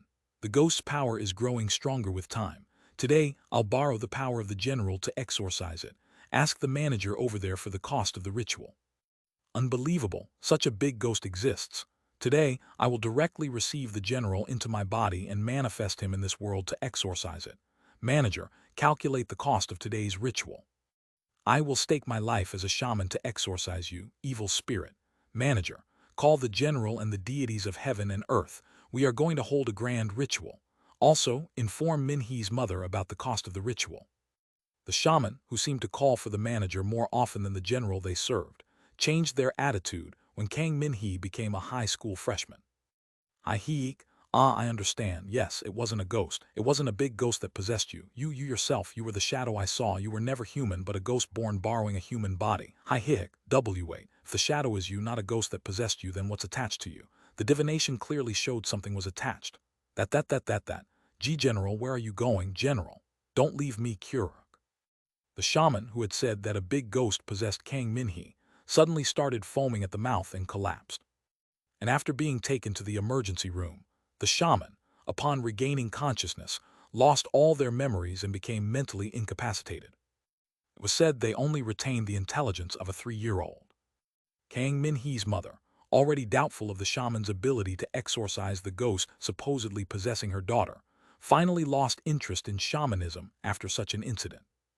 Instead, she became a Christian and started going to church for prayers, but Kang Min-hee didn't go with her. Instead, she started learning judo. Despite being weak, it didn't matter. She wanted to believe that being born weak had nothing to do with something like a ghost. Even if she was weak, she wanted to become strong. However, it seemed that the shaman's words about a ghost possessing her weren't entirely unfounded. From the moment they stopped visiting the shaman, Kang Min-hee started seeing something like a shadow following her. She didn't tell her mother. If she did, she would be dragged to church as well. Instead, Kang Min-hee exercised even more diligently and focused on her studies. She firmly believed that the black shadow was a psychological issue stemming from anxiety, and she became interested in psychology and neuroscience. However, nothing could shake off the black shadow. At some point, the black shadow gradually became more distinct. Sometimes it took the form of her mother, sometimes an acquaintance, sometimes the shaman, and sometimes it transformed into the father she had never met. As she progressed through high school, the shadow became so distinct that it became hard to differentiate from a person. And one day, the shadow spoke to her. Hello? Kang Min-hee ignored it. And from that day on, strange things began happening around her. They weren't major incidents. Things like frequently getting bird droppings on her, her umbrella disappearing on rainy days, or narrowly avoiding accidents. Strangely, her luck seemed to have taken a turn for the worse. Especially those who were close to her suffered even greater misfortune. Soon, rumors spread at school, and people started to avoid her. The shadow spoke to her. If you hold a knife in your mouth and look in the mirror at midnight, you'll see your future husband. Let's try it. You'll succeed. You have the talent. Kang Min-hee ignored it. Let's draw the talisman the shaman used. I'll help you draw it. The talisman you draw will be effective. I guarantee it. Aren't you interested in the magical potions witches use? I'll tell you how to make them. Aren't you curious about the power and wisdom contained in the reverse pentagram? Oddly enough, the shadow, which had always whispered occult and sinister knowledge and curses to Kang Minhee, started to use that power directly. I did it for you. I held a knife in my mouth and looked in the mirror at midnight and I saw your future husband. Surprisingly, you're not fated to marry. You're meant to be alone. It foretold Kang Minhee's fate on its own. I drew the talisman for you. Give it to someone you don't like as a gift. It'll be effective. One day, when she woke up, the entire room was covered with talismans made of A4 paper. You know that boy who said he liked you? I got his hair, put it in a doll, and stabbed it. He won't be able to come to school for 6 months. Watching the shadow grow stronger, clearer, and able to speak like a person, Kang Minhee finally had to admit it. A ghost was indeed attached to her. And this ghost, no one can match up to you. They don't deserve you. Even you don't realize how amazing you are. Don't worry. I'll keep away anyone who doesn't measure up. I'll make sure they can't get close to you. The ghost scattered misfortune around her to keep anyone from approaching her. Kang Minhee couldn't make friends. After realizing this, she put up walls to prevent anyone from getting close to her. She always smiled in front of others, but discarded all emotions behind their backs. The people she kept at a distance didn't suffer as much misfortune. Instead, she immersed herself in dramas and movies. The fictional characters in them allowed her to love without bringing misfortune. That's why she dreamed of a secret office romance while watching dramas. Her attitude remained the same until she got a job at a bath products company. Where did it go? At some point, the shadow was no longer visible. She felt like she could fly. The shadow that had always recited ominous prophecies seemed to have been washed away by the soap water produced by the bath products company. I should stay at this company. She felt like she was soaring. A feeling of liberation. Her first job. Superiors who took care of the new employees. And a colleague who subtly looked after her during her first company dinner.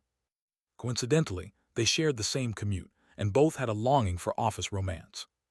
With everything aligning, including the post-dinner intoxication, she started dating Seo Yoon-hyun.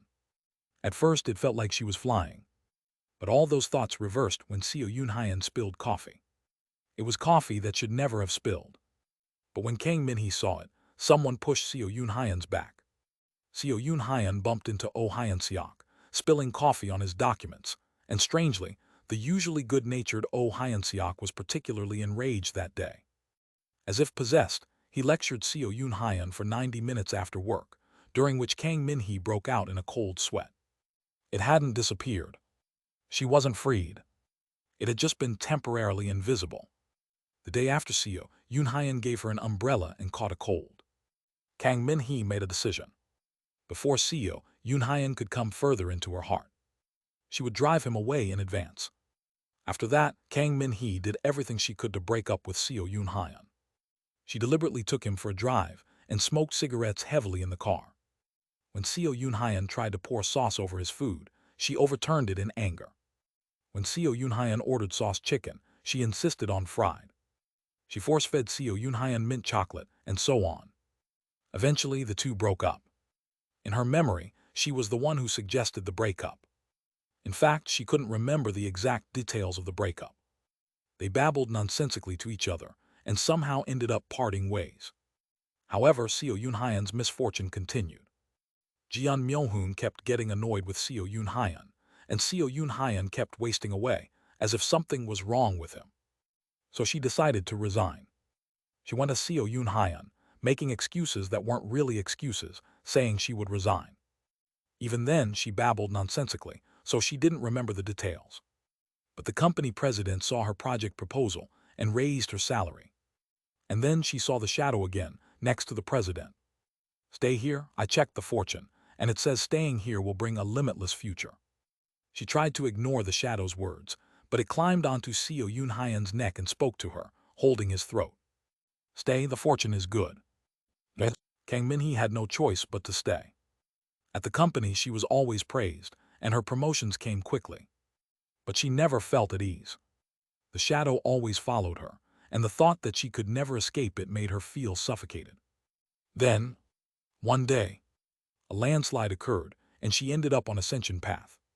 Arriving at the Ascension Path, she noticed something unusual before anyone else. The shadow that had followed her all her life was gone. It was no longer visible. And after being kidnapped to Black Ghost Valley, she began to learn the Ghost Path method. She guessed that her shadow was a kind of ghost king, a very powerful ghost king. At the very least, a ghost king at the nascent soul stage. So she raised her cultivation realm with all her might, so that she could someday overpower that ghost king if they ever met again. She truly gave it her all. In this way, she was able to become a Black Grand Elder. On the day she rose to the 4-axis stage, she felt a sense of anticipation, thinking maybe that ghost king would never appear again. But then, a disciple named Xiao Li arrived. Seeing Xiao Li for the first time, Kang Minhee felt a strong sense of deja vu. She was certain she had seen him somewhere before. Definitely, since this kind of deja vu had never been wrong, she believed he was a person she had definitely seen before. No, she used to think he was a person. There was an unusually thick aura of death surrounding Xiao Li. It was something only a ghost could possess, not a human. Moreover, Xiao Li unknowingly acted similarly to Xiao Yunhaiyan. What is this, really? She considered the possibility that Xiao Yunhaiyan had deliberately sent a clone to Black Ghost Valley. But Xiao Yunhaiyan wouldn't do that. Why would he secretly send a clone to Black Ghost Valley where she resided? If it were Jian Myung-hoon or Oh Hai-seo, it might be possible, but Xiao Yunhaiyan had no reason to do such a thing. Furthermore, Xiao Li would occasionally give her massages or comb her hair in ways she had only taught Xiao Yunhaiyan. It wasn't Xiao Yunhaiyan's clone. Then there was only one other possibility. The shadow, the being that had been following her. It had finally reappeared.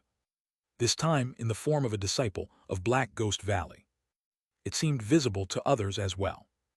Therefore, she could not hastily conclude anything. Since the shadow was visible to others, it might not be the shadow she knew. Hence, Kang Minhee decided to see it directly with her main body. And only after seeing it with the ghost eyes of her main body could Kang Minhee make a judgment. That is the shadow. The darkness as thick as the shadow, no, even surpassing that shadow. The form of death, as if it had crawled up from the depths of the netherworld. And the subtle aura reminiscent of Xiao Yunhaiyan. Finally, she could understand. The Xiao Li before her eyes was the wretched shadow that had relentlessly followed her. No, at the very least, it was related to that shadow. After feeling Xiao Yunhaiyan's touch through the shadow for a while, Kang Minhee made a decision. In that case, I will kill you and uncover your true identity. It was time to rid herself of the shadow that had been tormenting her. // Discord https://dsc gg/wetread. Link to donations in the Discord. Chapter 304, Protection Chinese Letter 6. Join the Discord for chapter updates and important news. Chapter 304, Protection Chinese Letter 6. Kikajing. A pitch-black claw tears through the air. I roll backward swiftly, evading Kang Minhee's attack. Xiukang. In an instant, her attack brushes past where I had been, slicing through the terrain of the cold Yin Marsh. A chilling blue aura rises visibly where her attack passes. Damn it. If it hits, I die. I can feel that clearly.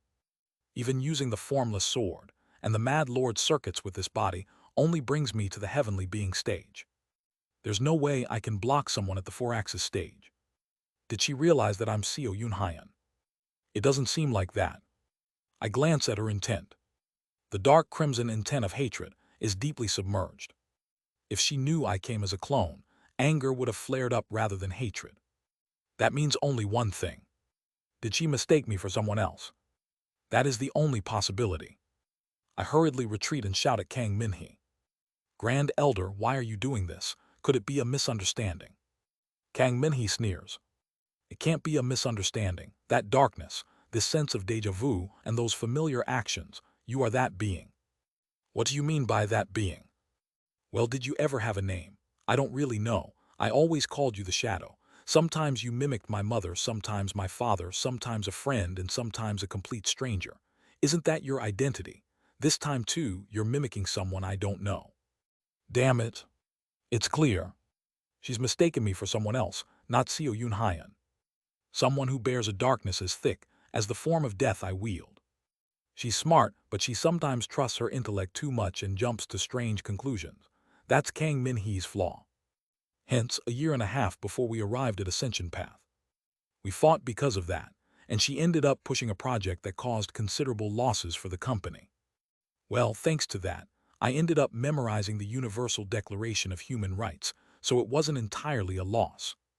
Anyway, occasionally, she would make mistakes by relying too heavily on her genius. This seems to be one of those times. Judging by her state, she won't listen even if I explain. Quagwagwagwing. The slash from her attack flies over cold Yin Marsh's horizon, exploding in a burst of blue light that dyes the sky. Ghostly energy, and the cold freezes my entire body. My movements begin to slow. Kang Min-hee approaches me for close combat, extending her claws to stab my right arm. At the same time, she shortens the length of her claws, grabs my collar with her right arm and yanks me towards her. This is leg sweep. She seems to grasp the flow of force, and I begin to fall under her force. Kang Min-hee was capable of everything. Work, exercise, foreign languages, you name it. She was a jack of all trades, excluding interpersonal relationships and morality. One of the famous anecdotes about Kang Min-hee was this. When Jeon Myung-hoon was a deputy, he once visited Oh Hae-seo's apartment where she was hosting a small party with female colleagues. He tried to subtly sexually harass Kang Min-hee while flirting with her, and the story goes that Kang Min-hee immediately grabbed Jeon Myung-hoon and threw him to the ground. After that, Jeon Myung-hoon ended up with a broken ankle and was prescribed 6 weeks of recovery. There was a time when that guy hobbled around on crutches and couldn't even glance in Kang Min-hee's direction, making it an undeniable incident. Oh Hae-seo told me about this, I think. According to Oh Hae-seo's testimony at the time, after breaking Jeon Myung-hoon's ankle, Kang Min-hee casually smoked a cigarette while hailing a taxi to send him to the hospital. Jeon Myung-hoon, embarrassed, claimed he needed crutches because of a car accident, but thanks to Oh Hae-seo, everyone in the department knew the real story. Kim Young-hoon and Oh Hyun-seok considered reporting it, but since neither side said much, the incident was quietly swept under the rug. As expected, she's strong. Kang Min-hee is strong. Before coming to Ascension Path, although couldn't use internal energy as a mortal, she already possessed the skills of a first-rate martial artist. I twist my body in midair, plant my feet into the ground, and then propel myself towards Kang Min-hee with a double palm strike. As the blood demon-suppressing sea light activates, a vast sea of blood begins to form between my double palms and her, allowing me to break away from her. And then I realize something. Kang Min-hee. TSS. A thread of her intent aims for my neck. I break into a cold sweat, hastily evading the following strike of her attack. At some point, she has reached the peak through her own efforts using the judo she learned back on Earth and her combat experiences involving her ghost claws. Unlike Kim Yeon, who received my help through tribulating heavens beyond the path, or Oh Hyun-seok, who has the unique holy body and trained while being beaten into a meatball by Azure Tiger Saint, or Kim Young-hoon, who has a talent specialized in martial arts, she reached the pinnacle realm purely through her own efforts and aptitude. Indeed, a genius. This is driving me crazy.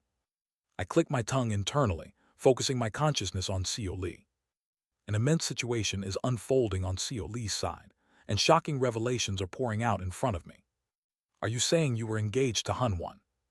Yes, we were engaged for mutual benefit rather than affection, although Hunwon has withered since. He was quite handsome when he was younger, so I didn't mind. He also seemed to have considerable affection for me. Yeon-wei continues her story. At first, it was more friendship than affection. Or rather, we realized we shared a comrade's bond after capturing the Black Dragon King.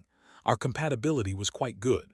If our relationship had continued, our comradeship might have developed into romantic feelings, until Hunwon fell in love with another woman. A bitter expression crosses her face. Hunwon told me he fell in love with another woman from the Golden Divine Heavenly Thunder sect and apologized. I was a bit disappointed but accepted it. After all, a marriage of affection would bring more benefits to the Golden Divine Heavenly Thunder sect than a political one, so I was willing to break off the engagement. And I wanted to see who this bold disciple was that stole his heart. In front of me is the shocking past of Hun Wan and Yon Wei. On the other side, the relentless chase between Kang Min-hee and Seo Li. I quickly analyzed the situation, trying to understand who Kang Min-hee mistook Seo Li for. Strangely, my thoughts become unusually clearer, and I feel like I can see the web of relationships among people. How can I twist these relationships to gain the most benefit? Such thoughts and plans seem to pour out endlessly.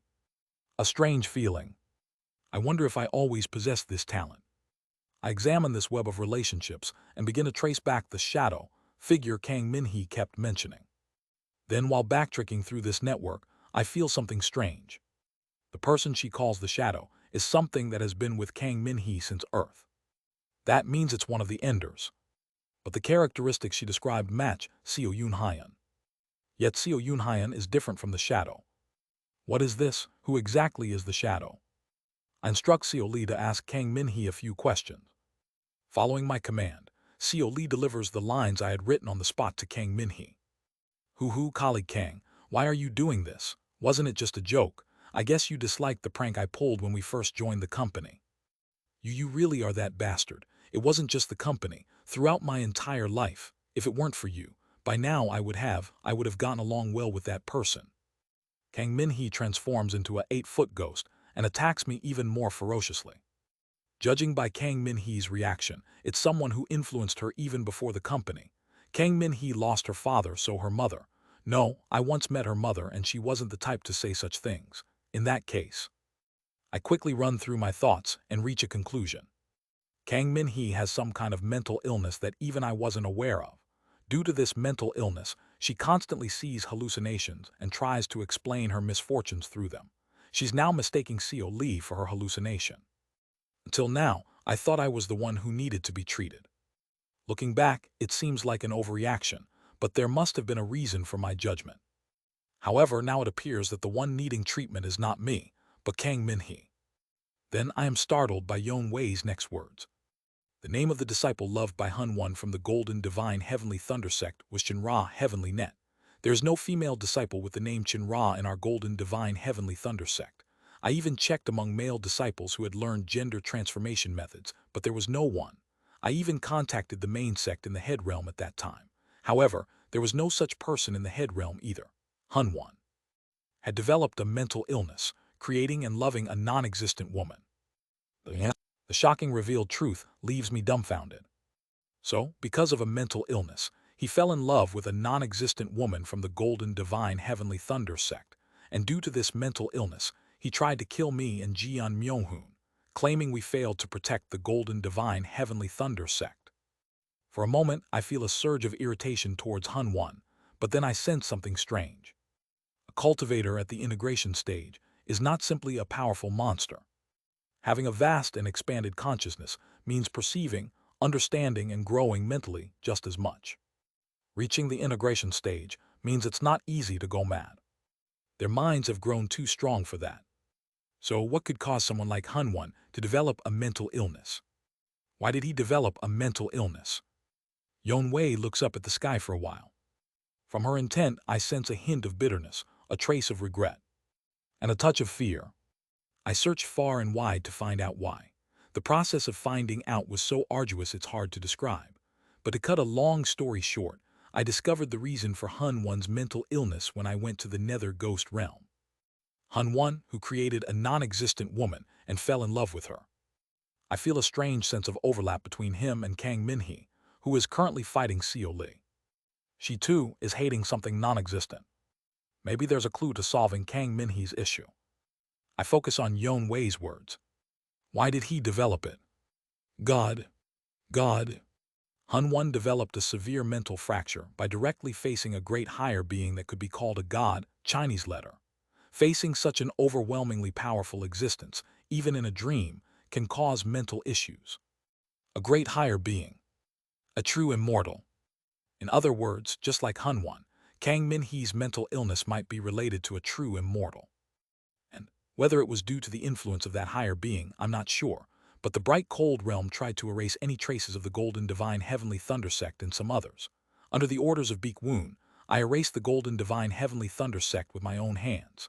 Then, using the sacred artifact of the Yin Soul Ghost sect and the secret arts I learned in the Nether Ghost realm, I forcibly sealed and treated Hun Wan's mind.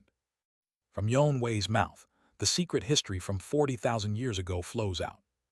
And the cured Hun Wan came to firmly believe that I had killed his true love. His memory was distorted during the treatment process. You know what happened afterward? I used the sacred object of the Yin Soul Ghost sect to weaken Hun Wan's realm and inflicted a fatal wound, forcing him to recuperate at the Heaven-Earth Palace. This is the truth from 40,000 years ago. Under the orders of Sacred Master Beak Woon of the Bright Cold Realm, Yon Wei destroyed the Golden Divine Heavenly Thunder sect with her own hands and attempted to treat Hun Wan. Although the treatment succeeded, the cost was that Hun Wan's memory was distorted, leading him to believe that Yon Wei had killed his true love and attempt to kill her.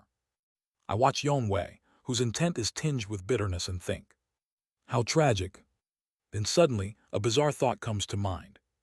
Is Hun Wan the tragic one, or is Yon Wei the tragic one? For some reason, I feel that Hun Wan, whose mind was toyed with by a great existence, to be the more tragic one. Damned main body, Kang Min-hee is going even crazier. After I said colleague Kang whatever, Kang Min-hee's eyes completely turned and she charged at me. Speaking of which, is Hun Wan the tragic one? I feel that Yon Wei, betrayed by her lover, is more tragic. This is a bizarre difference of opinion between the main body and me. Boing. Wag. Kang Min-hee's ghost claws tear into my belly, gouging out a deep wound. This won't do. If this continues, I will die. Dying isn't the problem, but losing the identity I had established in the Black Ghost Valley will be painful. I even made an agreement as Seo Lee to go to Lofty Dragon True Person Storage Scroll. I can't let this opportunity slip away. Absolutely not. I quickly think. Yuan Yu's blood body is practicing Heaven Tribe methods. It's possible to use Entering Heaven's Formless Sword and the Mad Lord circuits, but it hasn't mastered Earth Tribe methods. Without the harmony of Heaven, Earth, and Heart, overcoming the two-realm difference is impossible. In this situation, how can I win against Kang Min-hee, who is not open to any persuasion? Hell, as I ponder this, I suddenly observe the Ghost King transformed nascent soul within my body. Wait, is that possible?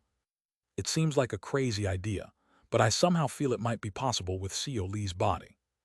If overcoming a two-realm difference is impossible, I just need to make it a one-realm difference. In other words, while escaping from Kang Min-hee, I will immediately elevate this body to the heavenly being stage. Well. Absorbing the yin energy around me and the ghostly energy from Kang Min-hee, I quickly begin refining my mind with the formulas for the heavenly being stage. I'll rise to the heavenly being stage. Right now, immediately. Translator notes, 8-foot ghost is a term referring to a ghost from a Japanese ghost story. Basically, the ghost has long hair, wears a wide-brimmed hat, and has twisted joints. Editor note, if you're curious, the original Japanese name is Chinese letter Hashakusama. Funnily enough, it looks like it isn't actually from ancient Japanese folklore or anything, but rather a thread on 2chan's occult board made in 2008, which I did not expect at all. // Discord https://dsc/gg/wetread. Link to donations in the Discord. Chapter 305, Protection Chinese Letter 7.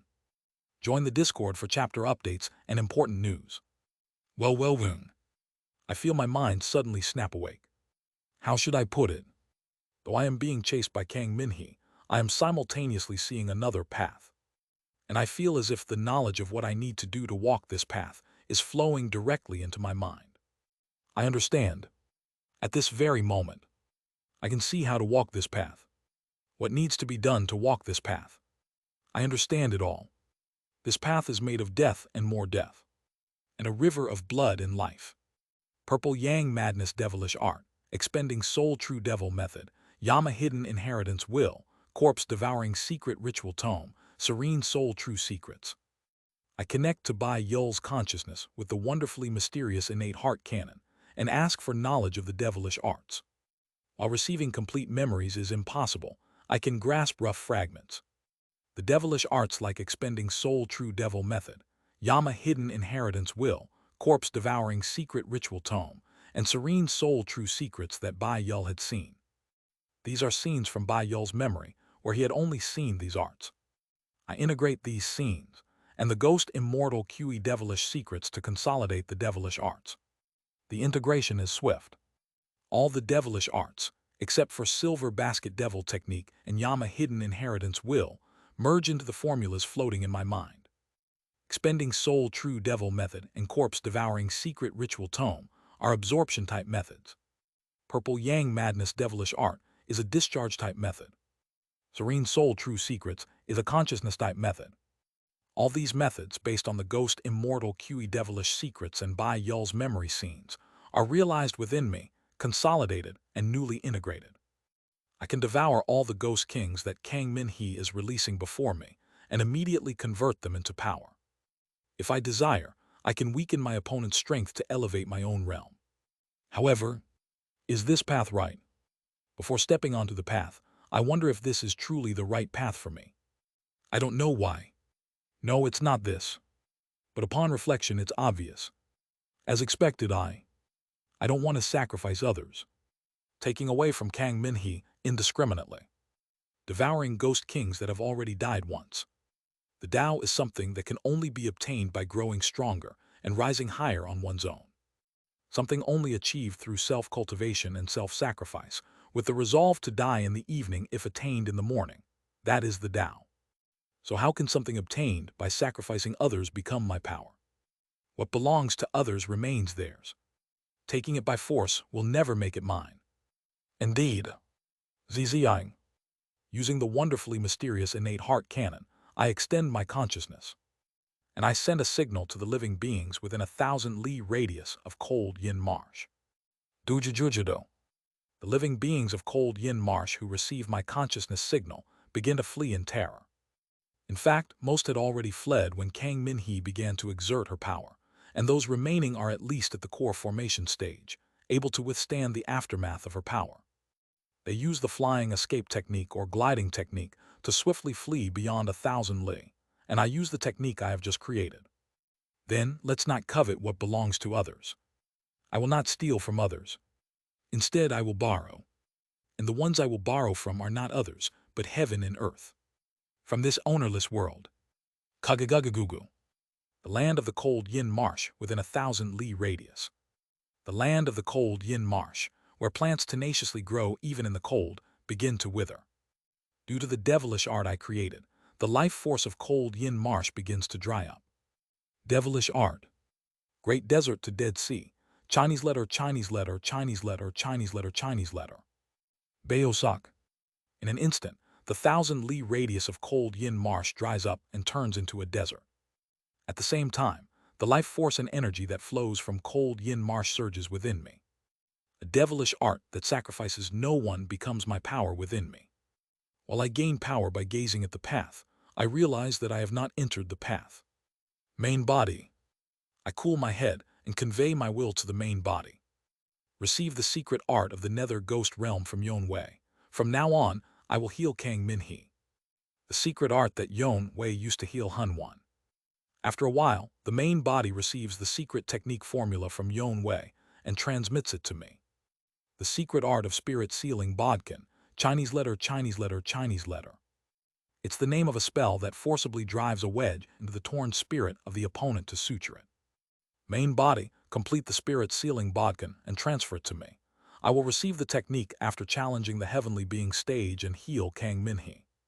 After conveying my intentions to the main body, I begin converting the energy gathered by Great Desert to Dead Sea into spiritual power to prepare for the heavenly being stage. Petting. Kang Min-hee's line of intent aims at me. I quickly evade using Mountain Lord's soaring flight. As expected, her skills are well beyond the first-rate level. She has always been like that. Suddenly, I feel a surge of emotion towards Kang Min-hee. First-rate. Receiving Seo Lee's sentiment, I scoff. Is it the influence of becoming a ghost king? Seo Lee has become too sentimental. An overreaction. Kang Min-hee was first-rate. Absolutely not. Clang clang. While preparing the spirit sealing bodkin received from Yon Wei, I recall past memories. A translucent silver chain forms between my palms. Just like the 5 elements blood curse banner, The spirit sealing bodkin is a spell that is half completed in the plane of soul. Therefore, I can complete it here and transmit it through consciousness to Seo Li. However, I do not convey my cynicism for Seo Li to Seo Li. Sentimental Seo Li is overestimating Kang Min-hee. Useless emotions are distorting memories. A sober evaluation of Kang Min-hee would state that she barely scraped the level of a second-rate martial artist on Earth. Seo Li is simply raising his evaluation because he can't control his emotions. I'll pass the spirit sealing bodkin to you, Seo Li. Get a grip. Don't you think something is wrong with you right now? Something wrong with me? Certainly, the evaluation of Kang Min-hee's skills might have been embellished in my memories. But I think the main body has become unnecessarily cold, as if a chunk of ice has lodged in his head. Understood, I will keep it in mind. Accepting that there's something suspicious, I receive the spirit sealing bodkin from the main body. Simultaneously, I half close my eyes while evading Kang Min-hee's intent. Tsutsutatsu. I cover my surroundings with my consciousness domain. There is a difference between a martial artist's consciousness domain and a cultivator's consciousness domain. The cultivator's domain is transparent. Though clear, it can only sense but do nothing more. However, the martial artist's domain is vividly colorful. All colors can be seen. Among them, the areas where the red lines and blues line form. The red domain and blue domain are important areas in combat. The red domain is where all the paths from which the opponent can attack intersect and overlap.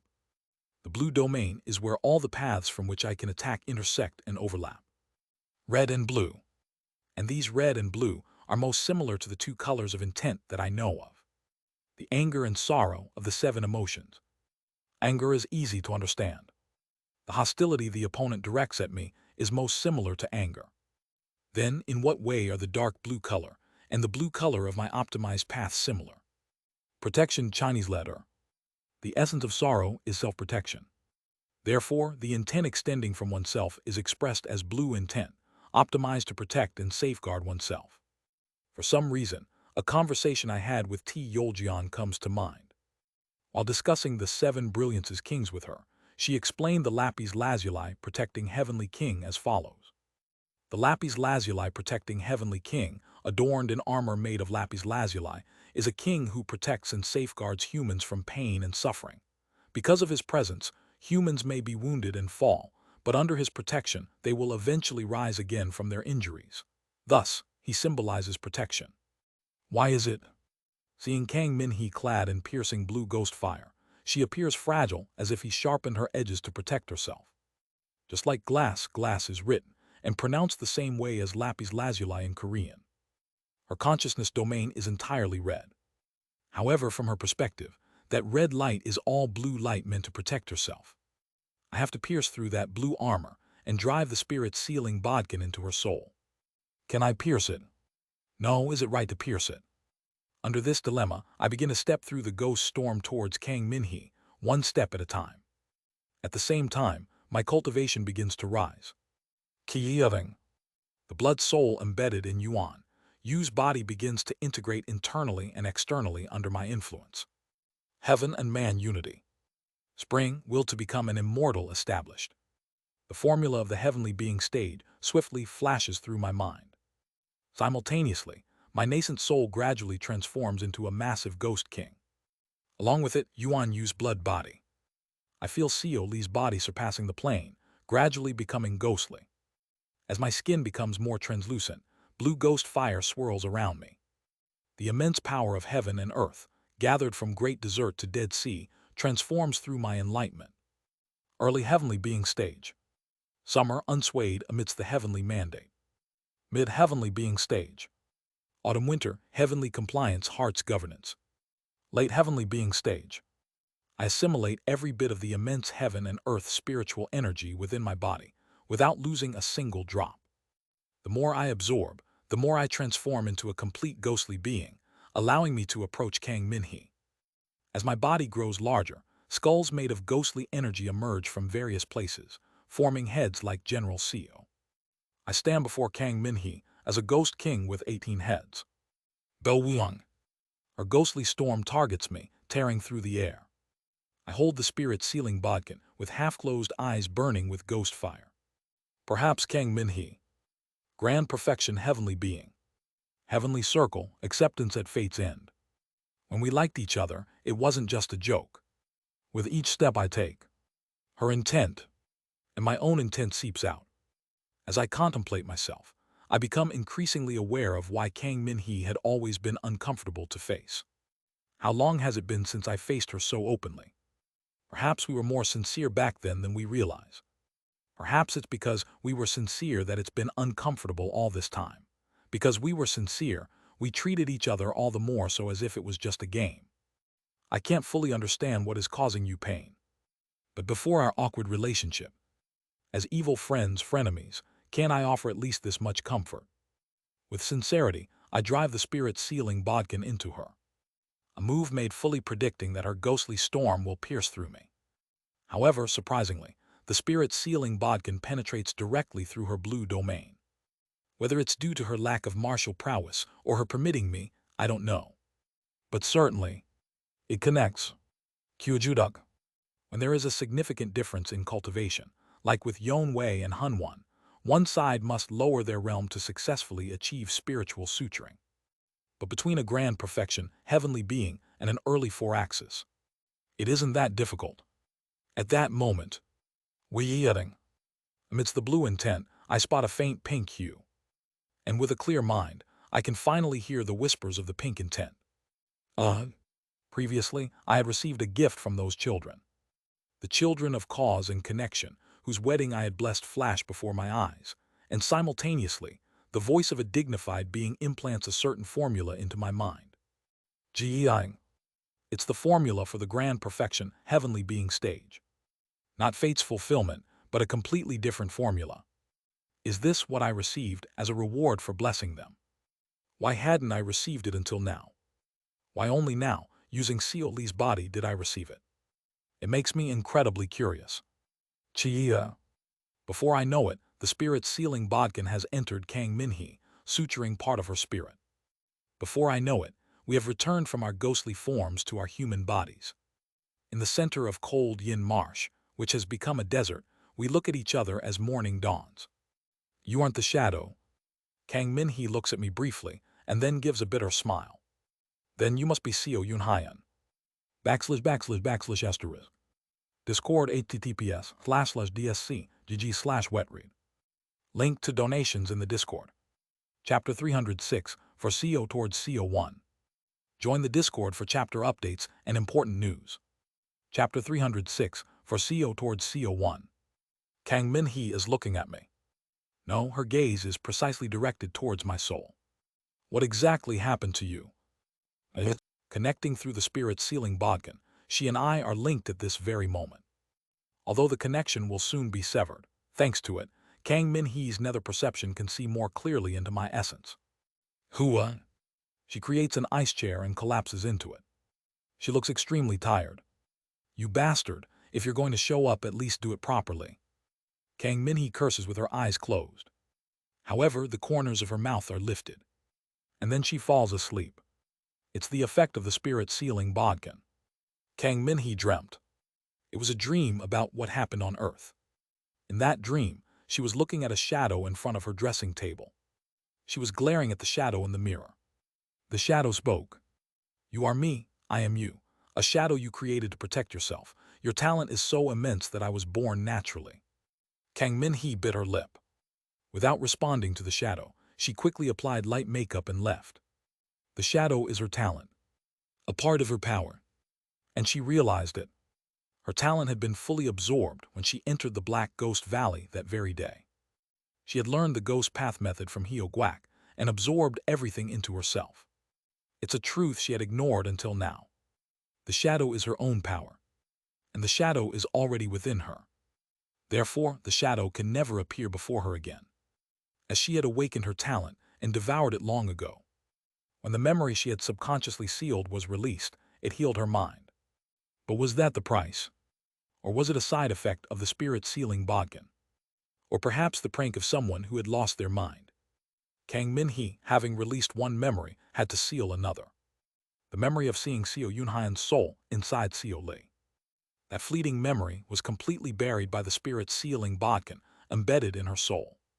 Kang Minhee opened her eyes again. Her last memory is that, for some reason, she had gone berserk, and Seo Lee had intervened to stop her. Although it felt like some memory had been sealed as a consequence, her distorted memory made her believe that the sealed memory was the cause of her berserk state. Thus, Kang Minhee vowed not to touch this seal until she grew strong enough to overcome her own rampage. What Seo Lee? After bidding Yon Wei off, I speak as I return to Heavenly Cauldron Mountain. Complaints are pouring in from Seo Lee. Did you seal Kang Minhee's memory? Her knowing your identity won't help her at all. It was not your place to meddle with her memory. It's to the extent she can undo it herself when she's ready. She'll think about it later when she grows stronger. Just why are you delaying the truth? I don't see why she needs to know it now. It's more important to send Jian Myung-hoon to the Nether Ghost Realm. There's no need to shake Kang Minhee's mind unnecessarily. It's not about necessity. Everything in this world is just a matter of necessity. There's no contact from Seo Lee for a while. I click my tongue, wondering if I should treat Seo Lee's paranoia as well. It's then that I arrive at Heavenly Human Island. Master, it has been a while. Ah, is it Hong Fan? Yes, the client from the Earth tribe canceled the creation of the poison, saying something went wrong. Still, I got everything I wanted. Both the cultivation scattering poison and the antidote, hee. That's good, you're indeed useful, Hong Fan.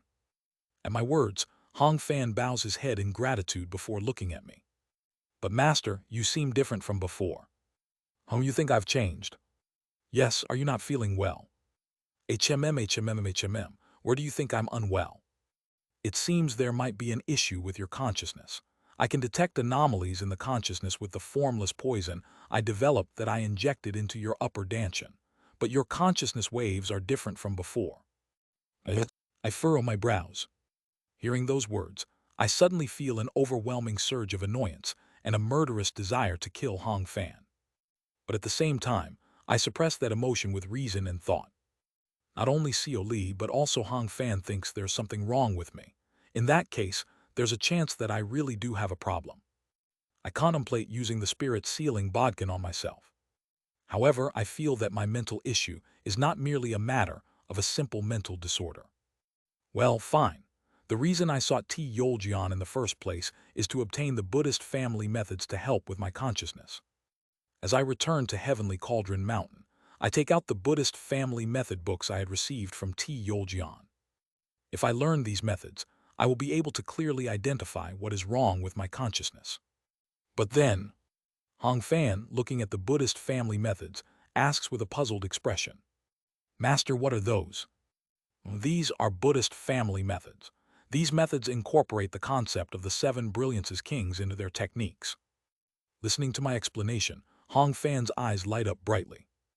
Oh, Master, for some reason I am greatly intrigued. May I also refer to these methods?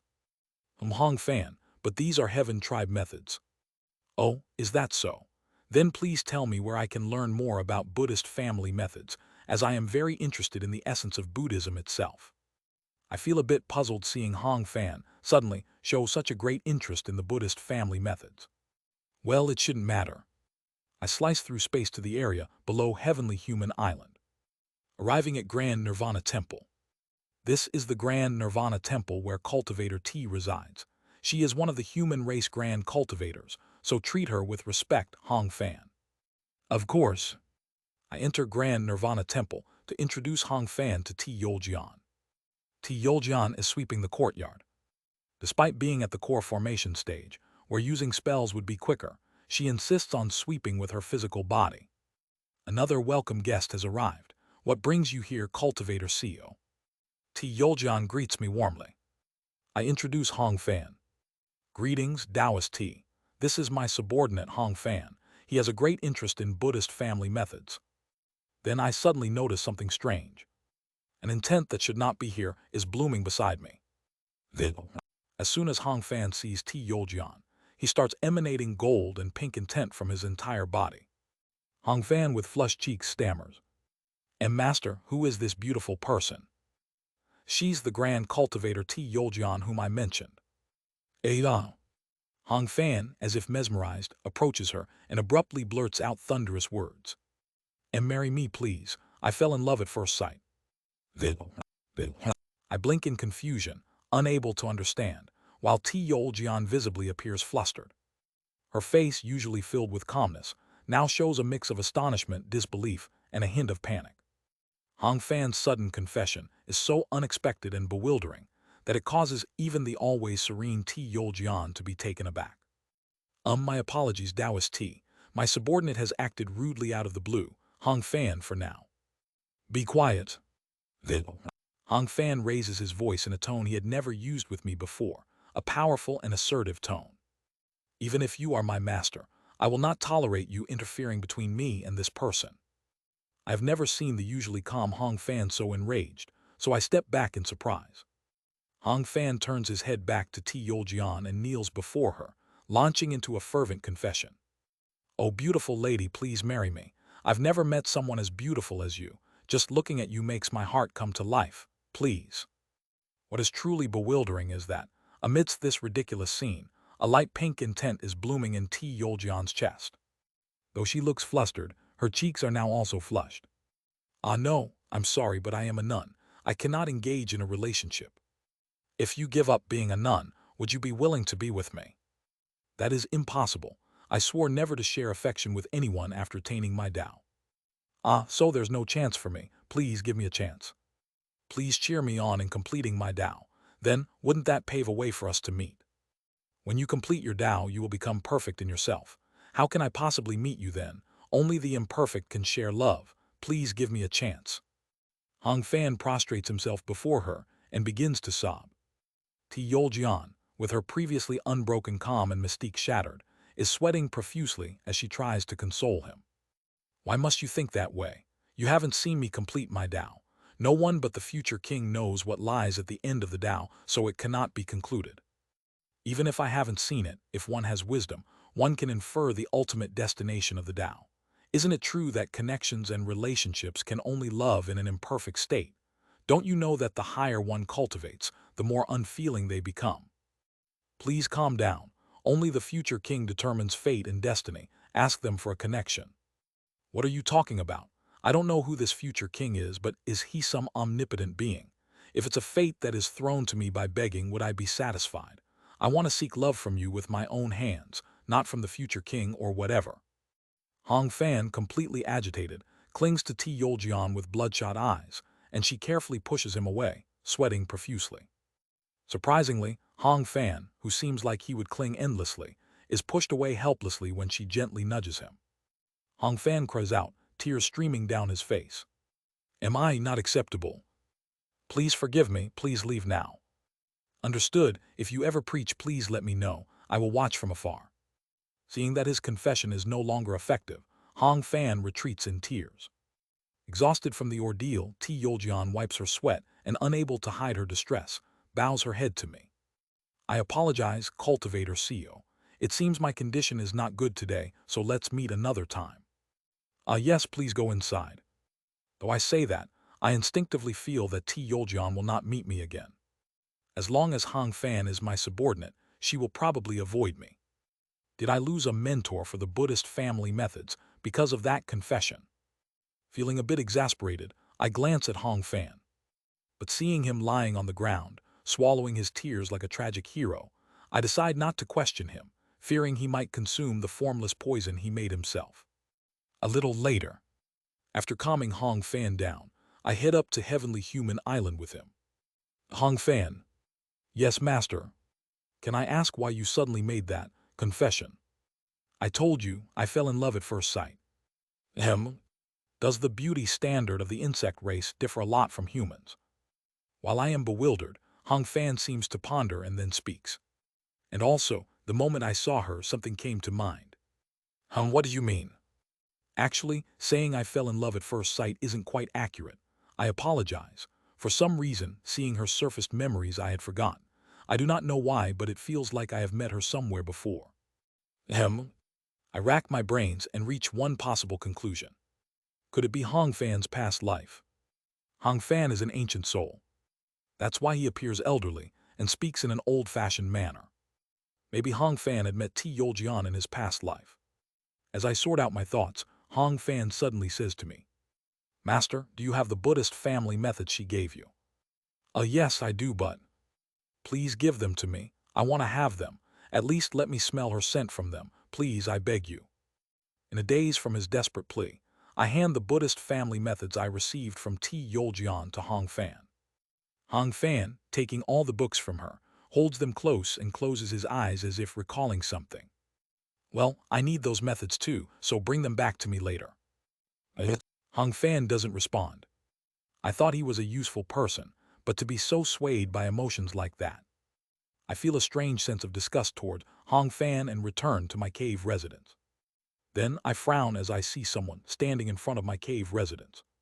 What is it? Why are you here? It's Seo Li. He used a spell to change his face to look like mine, and is waiting for me in front of my cave residence. Seo Li looks at me and speaks. You seem to be in a bad mood, main body. Yes, I suffered a loss because Hong Fan acted out of line. Then shouldn't you be making an annoyed face? What about my face? Seo Li glares at me and says, Aren't you smiling? I'm smiling. TSD. Seo Li conjures a mirror with a spell and shows it to me. In the mirror, despite my bad mood, I am wearing a surprisingly gentle smile that even shocks myself. Main body, don't you think something is strange at this point? Both Hong Fan and I felt something strange about you, and even though we have never made such an unpleasant face when feeling bad, you are now.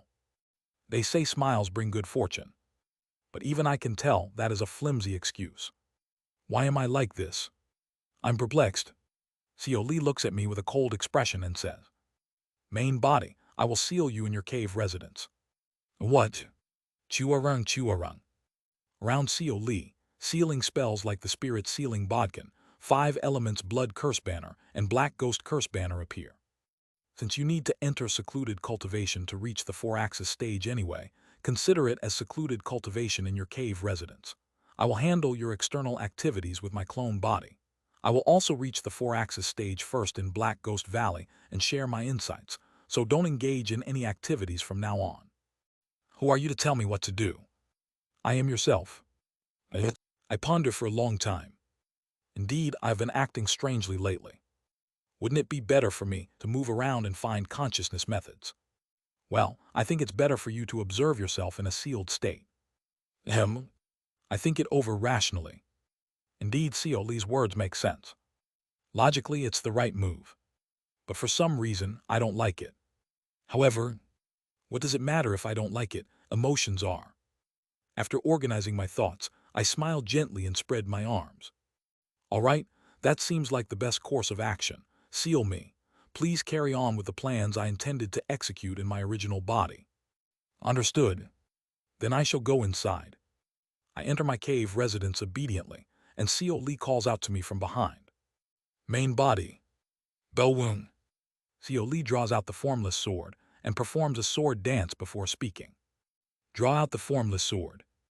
I smile and draw the formless sword, mimicking Seo Li's simple sword dance. I see, then stay sealed for about 1,000 years. I shall.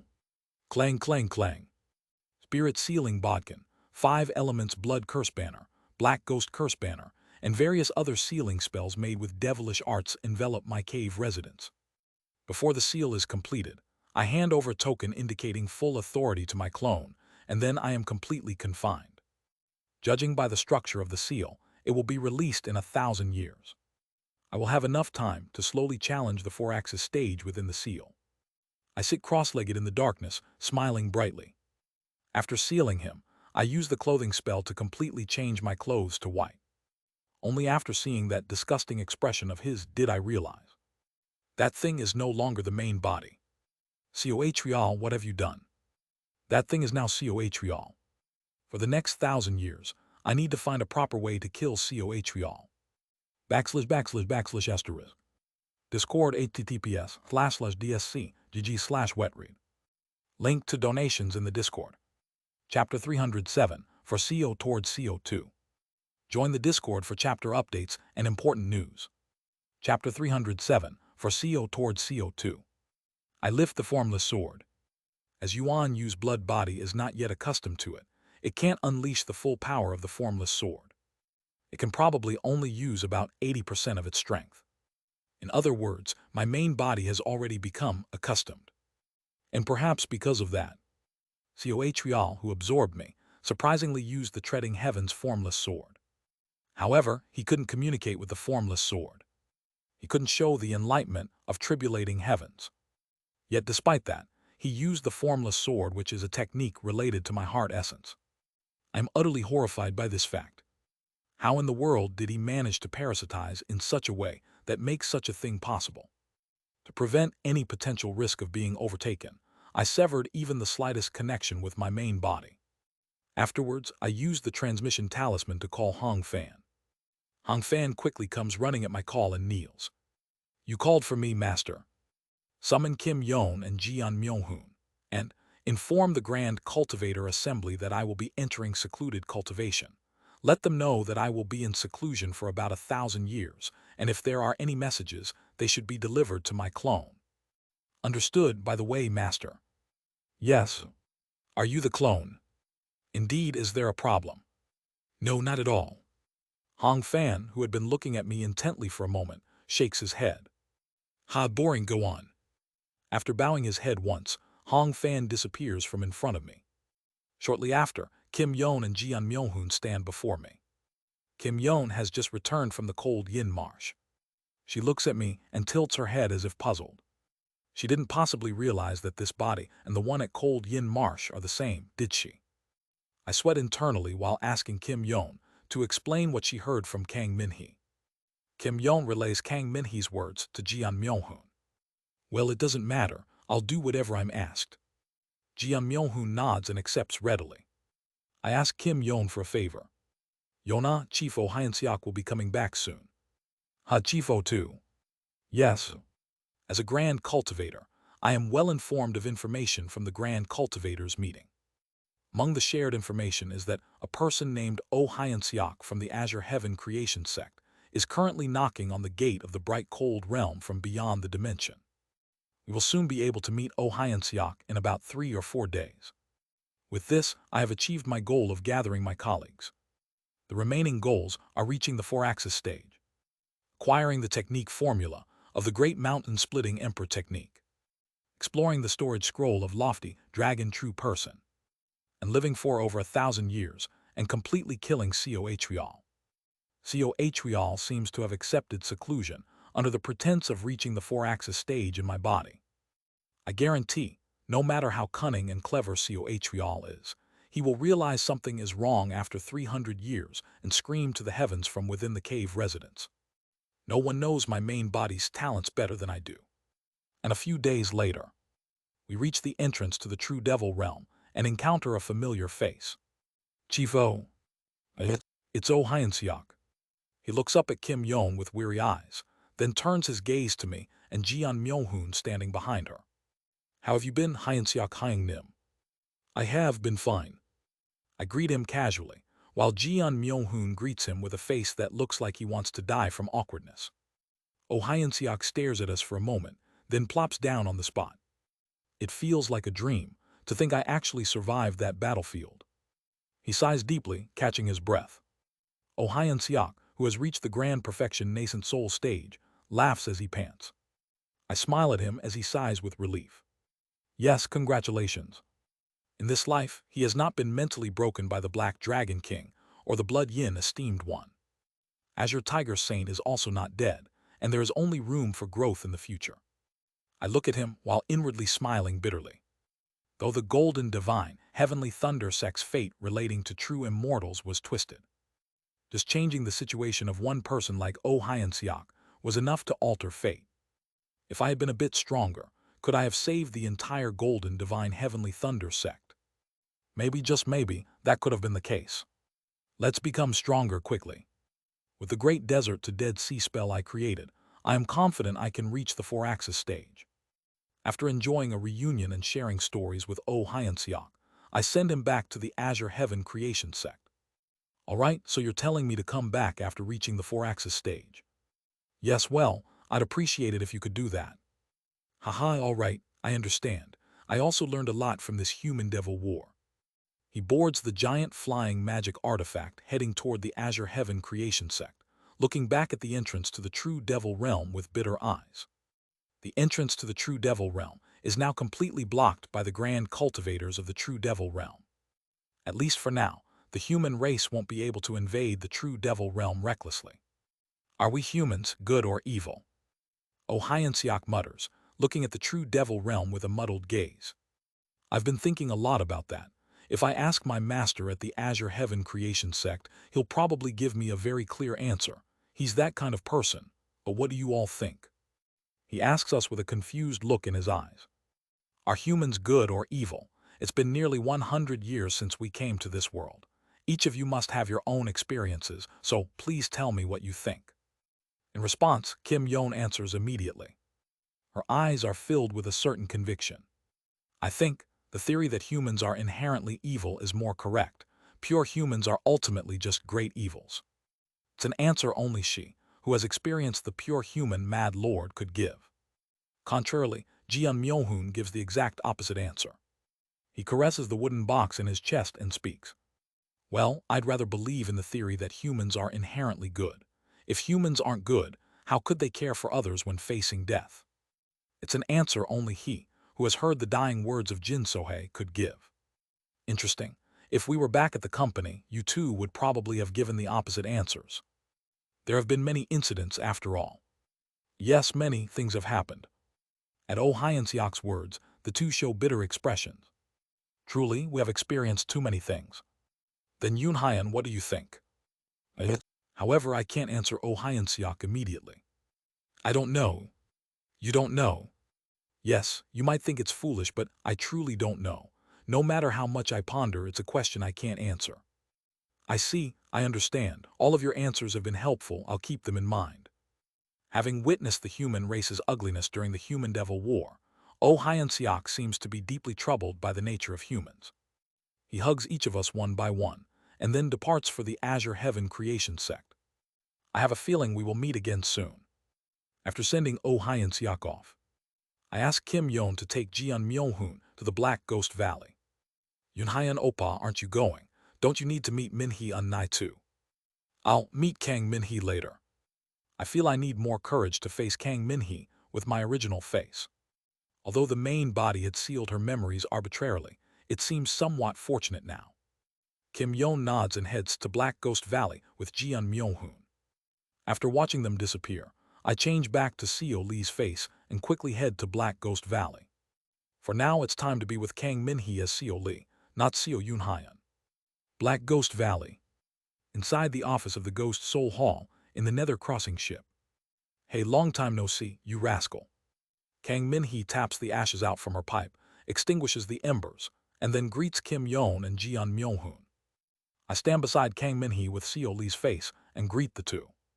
Jeon Myohoon briefly makes eye contact with me, his expression becoming strange. Thinking back, this guy knows about Yuan Yu's blood body. Fortunately, he seemed to catch on quickly as he was about to say something but closed his mouth. Kang Min-hee glances at Jeon Myohoon with her eyes gleaming. Ho, to be honest, I didn't expect anything, but you've changed a lot, haven't you?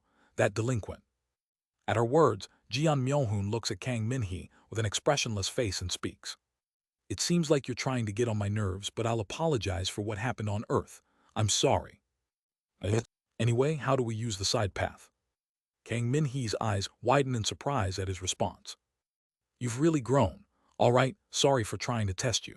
Then for now, I can let you use the side path, but what will you offer to the Black Ghost Valley as compensation? Even the disciples of the Golden Divine Heavenly Thunder sect who used the side path before all paid the usage fee. Jeon Myohoon nods at this.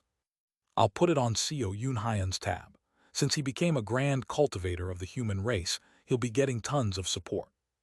Kang Min-hee and I both let out a wry smile at Jeon Myohoon, casually sticking the bill on me. She does so outwardly, while I do so inwardly. It seems your love for credit hasn't changed much. You sly bastard, aren't you doing it a bit too naturally? Kang Min-hee clicks her tongue and nods. Well, fine, I'll get the payment from Seo Yoon Hyun. You have proof, right? Jeon Myohoon hands over a recording talisman with my voice to Kang Min-hee. It's a talisman containing my voice, promising any assistance when heading to the Nether Ghost Realm. Kang Min-hee nods. Good, Then I'll let you use the side path. But as Yon must have already told you, you must follow my orders without question. Otherwise, you can't enter. I'll do so. With that, Kang Min-hee nods and leads us out of the nether crossing ship. I, having reached the heavenly being stage and assumed the position of Ghost Soul Hall Chief, follow them in that capacity. Outside the nether crossing ship, in one of the valleys of Black Ghost Valley, a valley with terrain resembling a basin filled with yin energy. At the bottom, there's a red pattern that looks as if it was drawn with blood. And surrounding the pattern are long totem-like posts pointing toward the center. There are a few ways to enter the nether ghost realm. The easiest is to become an integration stage cultivator, wrap your body with your domain, and break through the boundary of the nether ghost realm. This is the most stable method. With your domain protecting you, your body won't be harmed by the nether ghost realm's energy, and it'll be the safest way to return as well. She continues. Another way is to die and become a ghost, then enter before being dragged into the netherworld. The nether ghost realm is connected to the netherworld after all, and a method linked to this is to practice ghost path methods and become a ghostly entity. Or, you can transform your body into a jiangshi or other undead. This method makes using the side path overwhelmingly easier and allows you to be unharmed and even grow stronger after entering the nether ghost realm.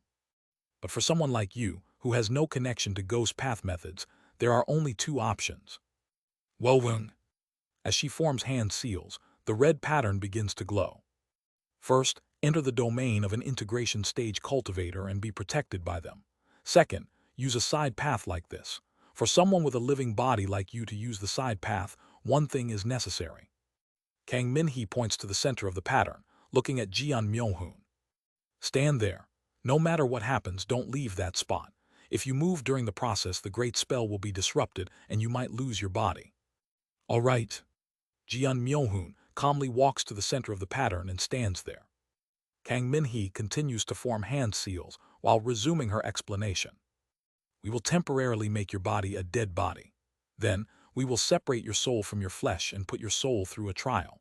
The soul that passes the trial will obtain an illusory form called the dream body. You can then enter the nether ghost realm with that dream body. Well, that's all fine, but I can return to my original form, right? Of course. How many people do you think have taken the side path? Wowung. As she completes the hand seals, she focuses her consciousness. Now the preparations are complete. Shall we begin? Go ahead. Right away, black bandage-like things shoot out from the mouths of the 8 totem poles.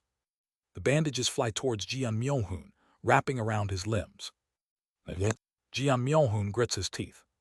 As the bandages wrap around his body, he gradually shrivels, turning into something like a mummy.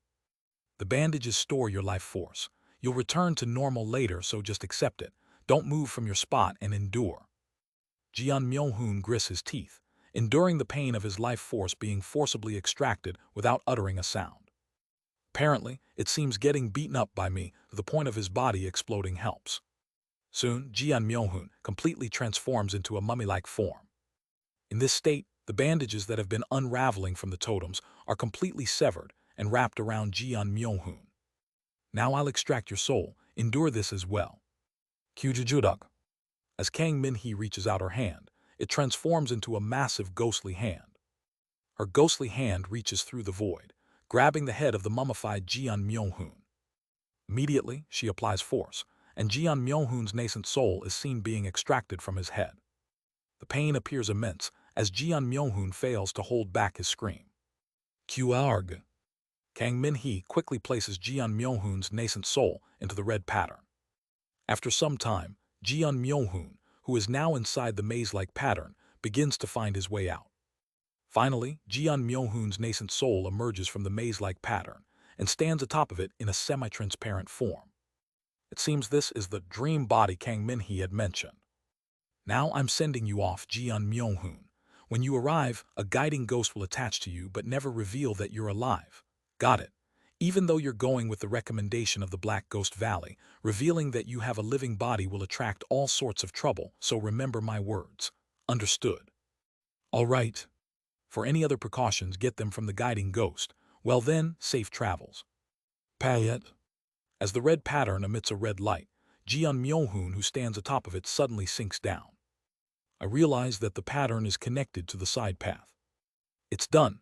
Through this, Jian Myohun has gone to the side path. He should arrive at the nether ghost realm.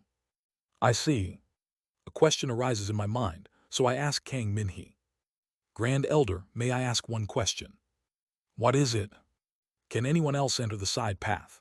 For example, someone like me who has learned the ghost path method and can attempt to become a ghost king. It's not possible right now. You need to wait at least 50 years.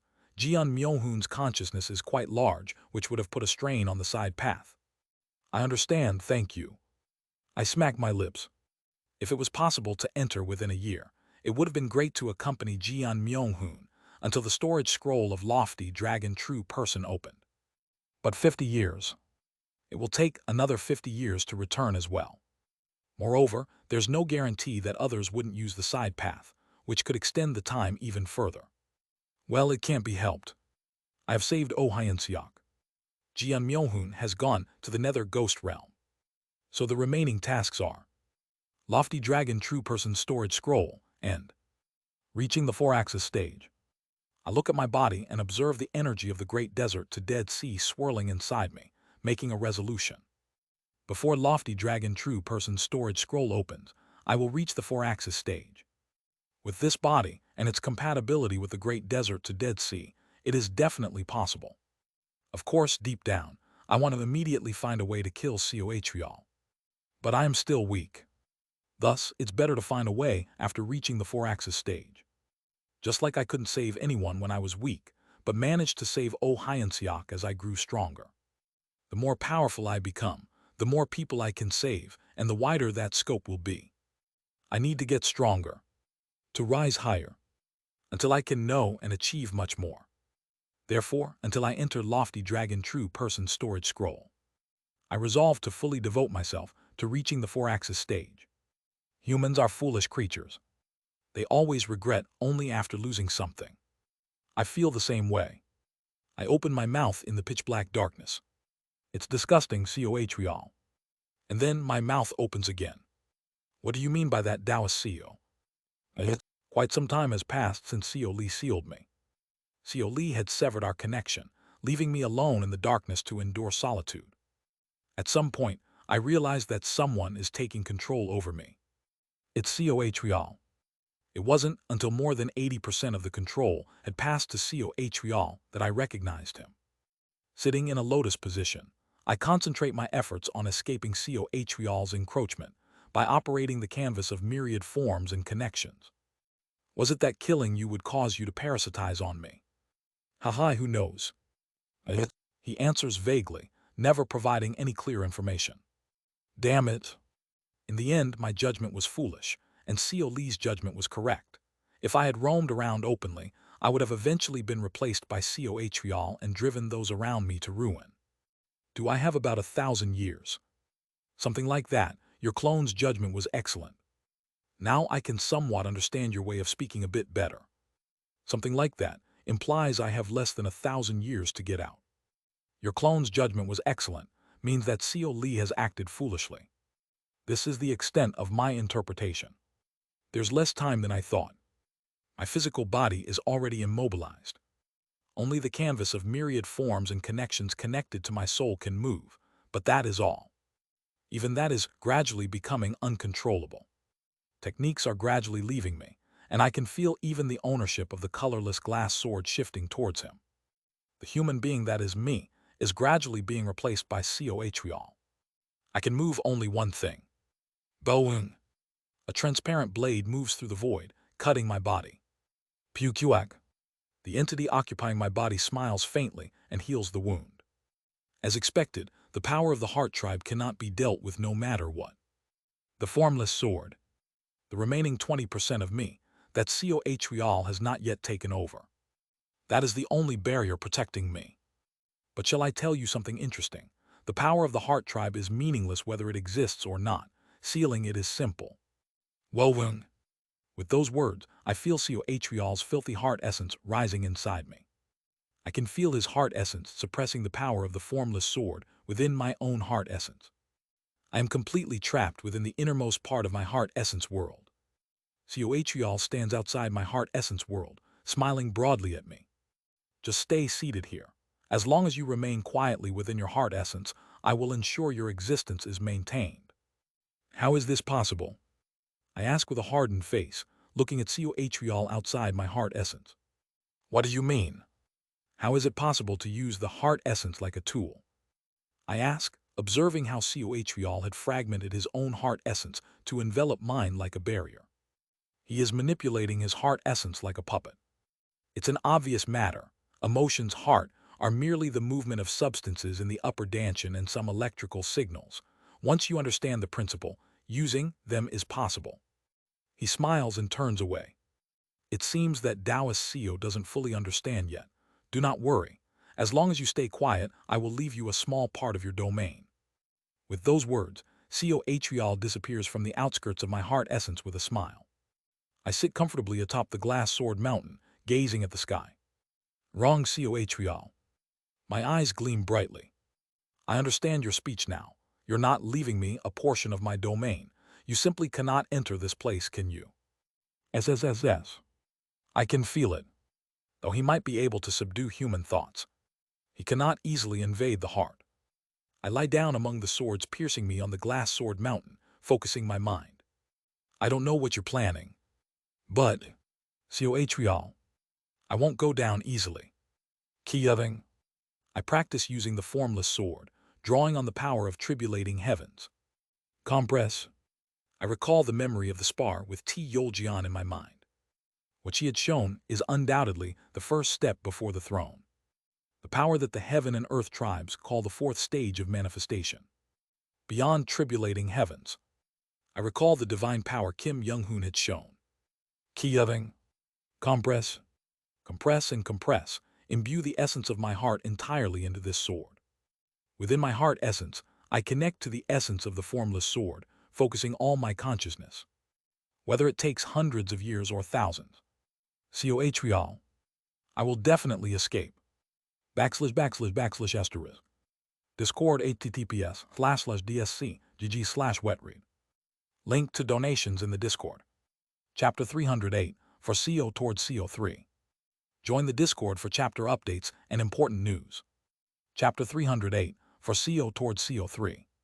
I stand in front of Kang Min-hee. It's been 5 years since Jeon Myo-hoon left for the Nether Ghost Realm. Bai Yul, who had been serving to me, has returned to the Grand Tomb domain, and the time has come for Kang Min-hee to head back to the side path she manages. You know, I always feel like time flows faster in this world. When I first saw you, you were only at the grand perfection nascent soul stage, and now you're an elder at the late heavenly being stage. Currently, I have carved away the grand perfection heavenly being stage cultivation base, built with the original formula, to rebuild it with the newly discovered formula.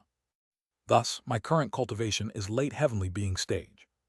However, despite deliberately reducing my cultivation base, I have confidence that this won't pose a significant problem.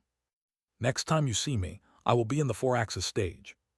When I come out next time, it will probably be 50 years from now. Do you think you can reach the 4-axis stage in 50 years? Well, won't it be possible if I work really hard? Who knows? No matter how talented you are, the 4-axis stage isn't a game of poker. Poker? There's something like that. Kang Min-hee gives a wry smile and pats me on the shoulder. By now, I have grown quite close to her as Seo Lee. Not because she suspected me of being the Ghost King and was pretending to be close, but she genuinely is opening her heart to me. And the closer I get, the more guilty I feel towards her. Well then, I'm off. Do your best, Elder Seo. Kang Min-hee waves at me and turns around, walking towards the red pattern. Kagagugugu. Transforming into the form of a 2.4 m tall ghost spewing dark ghostly energy, she descends beneath the pattern. I watch her for a moment before forming a hand seal to close the door of the pattern. In 50 years, Kang Min-hee will emerge once again. Let's train earnestly. I take out the token given to me by the main body, the storage scroll. From within the storage scroll, I pull out a pitch-black skull. It's the 6 extremes yin thunder body method. Inside the skull resides a minor spirit, and as a ghost king, I command it. Recite the technique formula. Startled by my command, the minor spirit crawls out of the skull and begins reciting the technique formula of the 6 extremes yin thunder body. Though the 6 Extremes Yin Thunder body seems to be quite effective, I have been suspicious since Seo Atrial had hinted about it to Heo Guak, so I haven't practiced it. But now, having familiarized myself with the methods of Black Ghost Valley, I can immediately detect any suspicious points if there are any. Returning to my cave residence, I listened to the entire technique formula of the 6 Extremes Yin Thunder body, and finally understand Heo Guak's intention behind passing it to me. Heo Guak, that person is also subtly malicious. The 6 Extremes Yin Thunder body can be practiced starting from the core formation stage, and is divided into 7 stages. However, it's only from the second stage at the nascent soul that one can truly exert its power. In the first stage at core formation, one can only accumulate yin lightning but cannot control it. Furthermore, as time passes, the amount of yin lightning will increase. If one does not rise to the nascent soul stage in time to control the yin lightning, they will either explode from their golden core or succumb to chi deviation, making it a dangerous method. And Heo Guak had given me only the first stage technique formula of the 6 Extremes Yin Thunder body. If I had recklessly practiced the 6 Extremes Yin Thunder body, I'd have been in for some trouble by now. It's structured in a malicious way, such that one has no choice but to join the Black Ghost Valley to receive the latter stages of the technique formula. It seems this was also Seo Atrial's intention when he whispered to Heo Guak back then. That damn Seo Atrial, as disgusting as a beggar's foot cloth. After cursing Seo Atrial, I head to the method repository to find the 6 Extremes Yin Thunder body. Hearing the merit points required for the 6 Extremes Yin Thunder body from the repository keeper, Song Gil, I feel like my eyes might pop out. 1,000 merit points, you say? Indeed, the 6 Extremes Yin Thunder body is an outstanding method developed ambitiously by the geniuses of the Black Ghost Valley to counter the Taiji quaking lighting body of the Golden Divine Heavenly Thunder sect. It provides resistance against the power of thunder and lightning, which is almost the antithesis of the Ghost Path method, and offers considerable resistance against vanquishing evil and upholding righteousness methods. It also provides immense benefits when dealing with other ghostly entities using yin lightning. Theoretically, it's a method without weaknesses. In the records of the Golden Divine Heavenly Thunder sect, it's harshly criticized as a paper tiger that crumbles before the Taiji quaking lightning body. Honestly, Seo Li's body has already mastered the Taiji quaking lightning body. Originally, it was Yuan Yu's body, and it had once been forcibly elevated to the heavenly being stage by Yon Wei with the Taiji quaking lightning body. So is it necessary to bother learning the 6 Extremes Yin Thunder body, which supposedly crumbles before the Taiji quaking lightning body? After some contemplation, I decide to give it a try. 1,000 merit points, it better be worth it. Having completed many missions after becoming a heavenly being stage elder, I have accumulated a considerable amount of merit points. I receive the 6 Extremes Yin Thunder body and begin practicing it, merging it with Great Desert to Dead Sea. How much time has passed? I ponder quietly while focusing within my heart essence. Thinking about it, I have never sat in meditation for such a long time before. This feels unfamiliar. I have always practiced dynamic cultivation, severing mountain swordsmanship, formless sword, and various other methods. I have always trained in motion, growing stronger. In contrast, I rarely practice static cultivation. How long has it been since I forced myself into deep contemplation within my heart essence? I focus my consciousness and sense my heart essence, feeling the formless sword. My body has already opened the path to the formless sword. Martial arts cannot be separated from the physical body, and because of that, Seo Atrial could use the formless sword through my body. Of course, this will become impossible as I solidify my heart essence. I will completely take over the formless sword and my heart essence. No one else can touch it. It belongs to me alone. Only I achieved it, and only I can wield this sword. This is my sword. As I expanded this concept, I realized I can connect my heart essence to the canvas of myriad forms and connections and regain control over my physical body. But I chose not to. Let's not be hasty. Reflecting on my life, I realized I had always been in a rush. There was always too much to do. To keep up with geniuses, to claw out even the smallest of gains amidst a harsh fate. Taking even a moment's rest was a luxury. Thus, I had to be in a hurry. For me, effort meant urgency. Not being urgent taking a rest was a great luxury and a sin. It's not a sin. It isn't evil either. Humans are neither inherently good nor evil at birth. What humans should seek is not good or evil, but growth. Is it fine to die in the evening if one discovers the Tao in the morning? Humans always live this way. They die in the evening and are reborn in the morning, progressing step by step every day. Living life itself teaches us many things. The notion that only through relentless effort can one achieve something might be my arrogance. The belief that only I, who put in the effort, can improve might deny everyone else who doesn't strive as hard as I do. So, let's not be hasty. Slowly but surely, I will grasp what I can. I solidify my control over the formless sword and my heart essence. Connecting with its essence, I gradually aim to fully grasp the formless sword. 50 years pass. Quarun Quaruvirun. Enduring the heavenly tribulation, I finally reach the grand perfection heavenly being stage anew. A strange feeling. The new formula for the grand perfection heavenly being stage is quite long, and very simple as well. Yet its simplicity makes it feel just as powerful as it is long. However, I feel a peculiar sensation. If I were to attain a true orthodox axis foundation, it might be incompatible with this formula. I wonder if this really is the correct formula.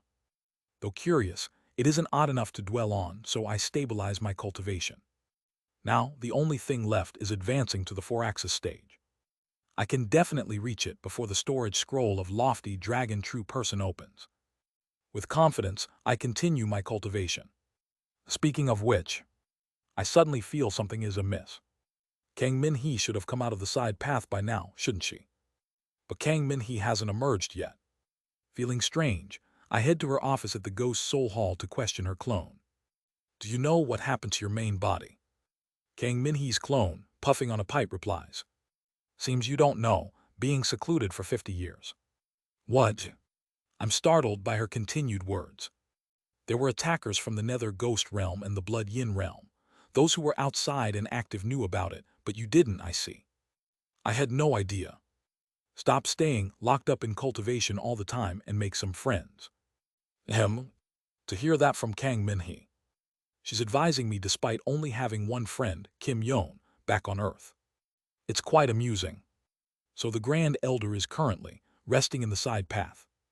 That's right.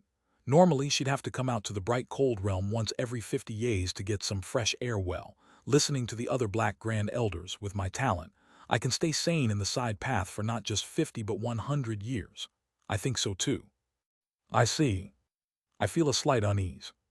Even so, wouldn't it be better to come out to the bright cold realm to rest, if someone from the Nether Ghost Realm were to attack the side path? It's fine.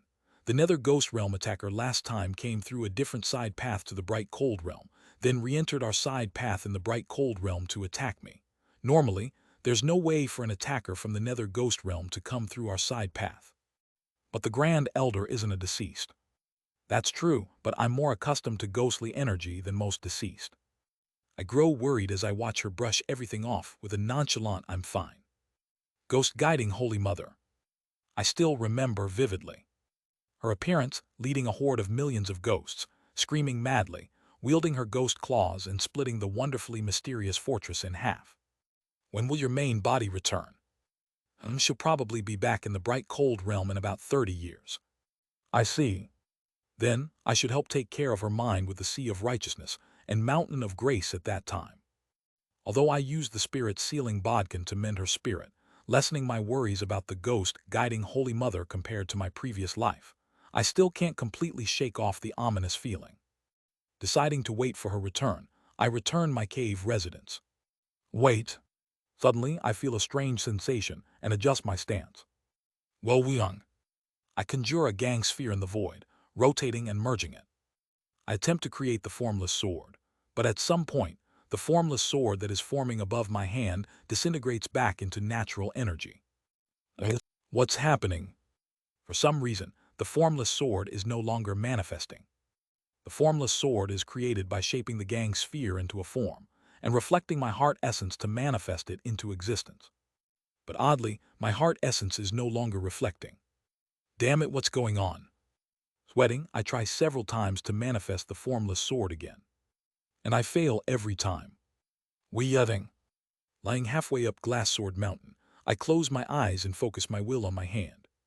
Above my hand, the three great ultimates are rotating. Curiously, the more I grasp the formless sword and make my heart essence more solidly mine, the more I begin to witness a certain phenomenon. My will naturally divides into three parts, forming the three great ultimates. 3 Chinese letter. With a martial artist's intuition, I feel that the number 3 is more significant than the concept of the great ultimate, / Chinese letter Taiji.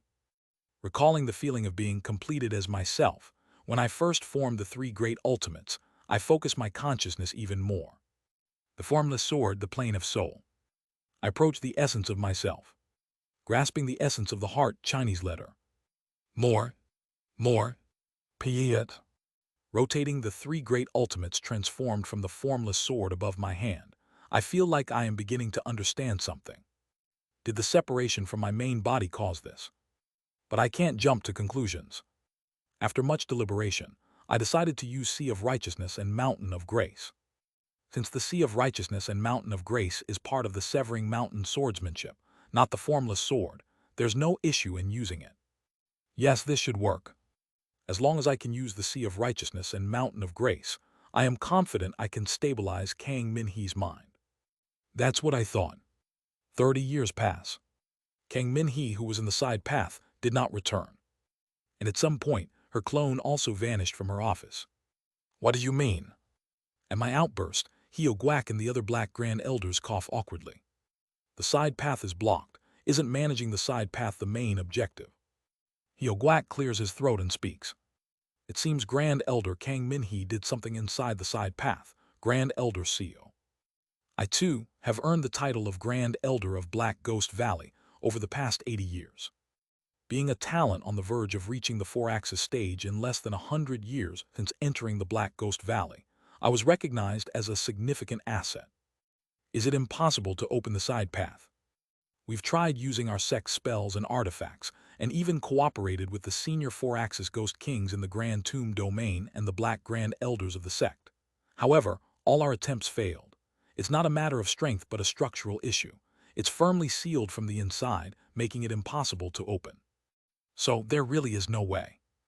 I ask, feeling a deep sense of unease. There is one method we can try. At Heo Guak's words, I look at him with bright eyes and ask, what method is that? There's a place far from the human race territory in the bright cold realm called the Swiftwind Domain. It's said to be a place where the yin energy is so strong that it can create another side path. If we create another side path there and then cross from side path to side path, we might be able to pull out Grand Elder Kang. Is it possible to cross from one side path to another? Yes, if they are created with the same power. Both the side path here and the one we create there will be based on the power of the nether crossing ship, so we should be able to cross. I see, by the way, did you say Swiftwind Domain? Yes. Swiftwind Domain. I feel like I heard that name somewhere before. If I use the canvas of myriad forms and connections, I could remember right away, damn it. The canvas of myriad forms and connections is imprinted on the colorless glass sword, which is currently with my main body as it's transforming into Coatrial. As I rack my brain, I get the feeling I heard the name Swiftwind Domain somewhere before. Swiftwind Domain. It's next to the Dead Earth Domain, where the storage scroll of Lofty Dragon True Person is hidden. It's the place I'm supposed to meet with the mystical scared fish commanding sect members in 420 years, before heading to the Dead Earth Domain. This is actually good news. I can create a side path in the Swiftwind Domain and meet up with the mystical scaled fish commanding sect members at the promised time before heading to the Dead Earth Domain. Moreover, since the Black Ghost Valley's fleet is nearby, I can receive help in case of an emergency. But what is this feeling? I feel an inexplicable sense of foreboding about the Swiftwind Domain. I can't pinpoint why. Woven. Within the darkness. Inside Seo Yunhyan's cave residence. A gentle smile graces Seo Yunhyan's face, as he is surrounded by the faintly rising misty fog of the canvas of myriad forms and connection. With a warm smile, Seo Yunhyan, or rather Coatrial, who has taken over his body, prods at the mist. It's a technique similar in principle to my tainted soul-killing life. This is subject to change as it's not clear if it's fate or life. He strokes his chin thoughtfully, looking at the misty fog. As expected, this is dangerous. If I delve in recklessly, I might get brainwashed by Taoist Seo in reverse. Haha, it must be frustrating for Taoist Seo to have created such a terrifying technique and not be able to use it properly, only to suffer from me. Taoist Seo, now then. Kugaguk. Seo Atrial's finger pierces the misty fog of the canvas of myriad forms and connections. Let's find the pillar of this technique, shall we? If it's similar to my tainted soul-killing life, finding the source pillar should reveal the hidden secrets. With a sly smile, he speaks to Seo Yunhyan, who should be listening inside his body. I'll borrow a bit of your body's talent, Taoist Seo. With the talent of your body, finding the pillar of this spell should be an easy task. A technique to trace the source of another technique, using their physical talent. Art of Tainted Soul-Killing Site. Chinese letter, Chinese letter, Chinese letter, Chinese letter. By Seo Atrial's standards, someone with talents capable of producing integration stage strength at the heavenly being stage should be able to find the pillar in one go. To use your own talent to reveal your biggest secret, how pitiful, ha ha ha. Seo Atrial laughs. And Seo Yunhyan, deep in concentration within his heart essence, doesn't pay attention to his words. Translator notes, 6 extremes yin thunder spirit changed to body. // Discord https://dsc gg/wetread. Link to donations in the Discord. Chapter 309, for Seo towards Seo 4. Join the Discord for chapter updates and important news. Chapter 309, for Seo towards Seo 4. 320 years have passed. There are 100 years left until Lofty Dragon True Person's storage scroll opens. Finally, I have reached the 4-axis stage. Kugagagugu. Dark ghostly energy engulfs me. Kurung kurururung. Dark clouds begin to gather in the sky, with golden heavenly tribulation churning within. Based on the heavenly circle, the foundation of the earthly bearings is formed. The 4 realms, Chinese letter, flow within the heavenly circle that was formed during the heavenly being stage. Then, with the 5 great mountains formed during the nascent soul stage. The attribute of one's innate true method is placed in the center of the 5 great mountains. The other 4 attributes are positioned in the 4 directions. The mountains thus created serve as pillars connecting heaven and earth. The 4 pillars connect to the 4 realms in the sky, channeling the power of the heavens. Wowung.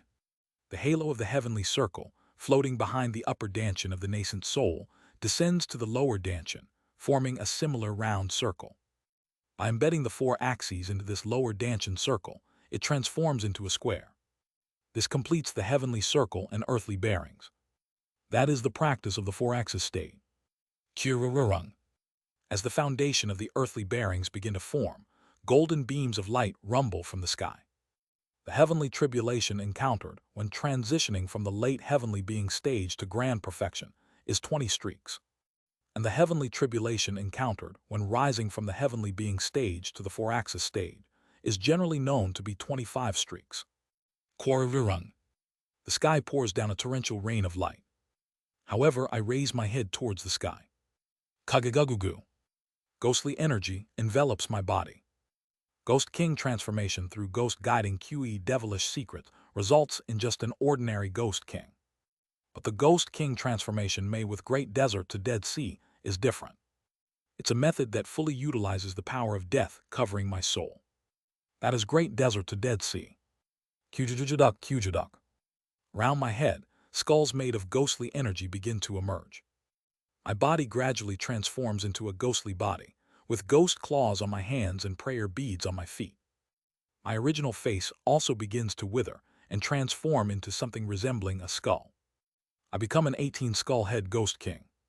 That is me. Ooh-yo. A ghostly wail scorches the surroundings.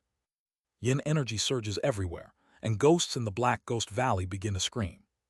Wowowung. The framework of the earthly bearings formed within my body continuously circulates energy, converting it into life force. My demon beast senses become more distinct and clear, and my understanding of life is firmly grasped in my hands. I can more clearly feel the circulation of heaven and earth spiritual energy, and my consciousness expands and becomes sharper. Quarururung. A golden waterfall descends upon me. But I am not flustered. I open my 18 mouths. Ooh, yo. Each of the 18 heads begin to sing. It's the song of death. Dark yin energy surge, weakening the heavenly tribulation. Simultaneously, black lightning begins to emanate beyond the yin energy. It's the 6 extremes yin thunder body. Quadjijik. Beneath my feet, the black lightning converges, and the forms of 6 ghosts emerge as if they are shadows. These are not actual ghosts, but symbols of curses, each representing one of the 6 extremes. Violent death, Chinese letter, disease, Chinese letter, worry, Chinese letter, poverty, Chinese letter, evil, Chinese letter, and weakness, Chinese letter. Among them, the ghost symbolizing violent death is particularly larger than the others. The ghosts join hands and begin to circle around me, singing the song of death. Gradually, the lightning generated around the ghosts begin to counter the heavenly tribulation. And finally, Weiying. Above my head, the symbol of Taiji appears and begins to absorb the weakened heavenly tribulation. It's the Taiji quaking lightning body. Although I can't use it openly within the confines of the Black Ghost Valley, refining the heavenly lightning in secret while enduring the heavenly tribulation is something no one will notice. An eternity seems to pass, and at last, Korvirung, I overcome the last streak of heavenly tribulation. Flash, Kirurung. Light bursts from my body, frantically absorbing the surrounding heaven and earth spiritual energy. It isn't just because of great desert to Dead Sea. My body, absorbing the nearby heaven and earth spiritual energy, gradually harmonizes with the surrounding spiritual veins. This is unification with the great earth, Chinese letter. In the minor realm, rituals have always been made to the heavens. However, from the 4-axis stage, the target of rituals is no longer the heavens. It's not the sky but the earth. In other words, it's about offering ceremonies to the plane of Qi. From this stage onwards, there are at most only slight differences in the methods. It's said that there is almost no difference between the cultivation methods of the Heaven tribe and the Earth tribe. Of course, the Heaven tribe aims to influence the plane of fate by offering rituals to the plane of Qi. The Earth tribe, on the other hand, focuses more on the plane of Qi itself, but the methods are almost identical. The body, harmonizing with the earth, absorbs heaven and earth spiritual energy while simultaneously affecting the surrounding area. Kuwo. The surrounding land is dyed black with ghostly energy. Ghosts howl and cackle everywhere. Ghostly wails echo between the heavens and earth. The entire land becomes a place suitable for ghosts to live. Cultivators at the 4-axis stage can either leave the land in this transformed state or restore it to its original state. Now, they have the basic authority to command the natural world. Kagaguguk. I gather my strength and draw the ghostly energy, filling the heavens and earth back into my body. Who? I stand up, streaming ghost fire from my 36 eyes. From the 4-axis stage, the bodies of demon beasts grow stronger and larger. However, for the Heaven tribe, their bodies begin to transform according to the ideal state led by their cultivation method. While brief body transformations are possible during the heavenly being stage, they are akin to illusion spells, shallow and superficial. But it's different in the 4-axis stage. The true form, Chinese letter, is genuinely transformed. Of course, one can return to their original body, but the more they draw upon the power of their cultivation method, the more they transform into another form. Now my true form is no longer human, but that of an 18-headed ghost king. After observing my form for a moment, I return back to my human body. Returning to my original appearance in black robes, I extend my hand towards the void. Kagaguguk. An attraction force emits from my hand, and space begins to twist. From the 4-axis stage, the power of celestial energy guidance obtained during the heavenly being stage evolves into attraction force. Attraction arises from the earth, thus it is gained from the 4-axis stage, where one attains enlightenment of the earth. This attraction force grows stronger and larger as one advances, allowing one to perform techniques like ground shrinking during the 4-axis stage. Furthermore, at the integration stage, it becomes possible to twist and compress space without interfering with planes, creating subspaces with attraction alone. At the star-shattering stage, it enables one to leap distances equivalent to several light years by bending vast spacetime, and at the sacred vessel stage, attraction can twist the orbits of stars within the astral realm and control the flow of the middle realm at will. From the entering nirvana stage onward, attraction force rises to the plane of fate, allowing for the distortion of spacetime and slight interference with fate. Kugaguk. I generate attraction force as I grasp the air. At this point, I can't use a very strong attraction force. Even performing ground shrinking is possible only from the mid-4-axis stage, unless one has exceptional talent or has learned unique cultivation methods. What I can gain from attraction force in the early 4-axis stage is just one thing. Kugagagugu. As soon as I generate attraction force at the plane of chi, an enormous amount of heaven and earth spiritual energy begins to pour into me. From the 4-axis stage, the unit of heaven and earth spiritual energy one can handle changes through attraction force. The heavenly being stage merely blurs the boundary between the internal and external, handling external heaven and earth spiritual energy. At most, they perform celestial energy guidance. But from the 4-axis stage, attraction force allows one to gather and command far more heaven and earth spiritual energy than in the heavenly being stage. Kugagugaguk. Life force surges through my entire body. I read the celestial energy that my lifespan has increased to 10,000 years and take a deep breath. Finally, I've reached the 4-axis stage. Combining the Heaven Tribe's methods with the Mad Lord's circuits, I possess the power of the late 4-axis stage. Losing the formless sword weakened me too much. At some point, I became unable to reflect heart essence into my energy. Perhaps it's because I'm completely separated from my main body. Or maybe it might also be because Coatrial has taken over the main body. Since Coatrial does not understand anything about emotions, heart, or martial arts, the chances are high that he could not properly handle the formless sword and might have lost it. Although I have severed the connection with my main body, we share the same fundamental foundation, so if there's a problem with the main body's heart essence, I can't use the formless sword.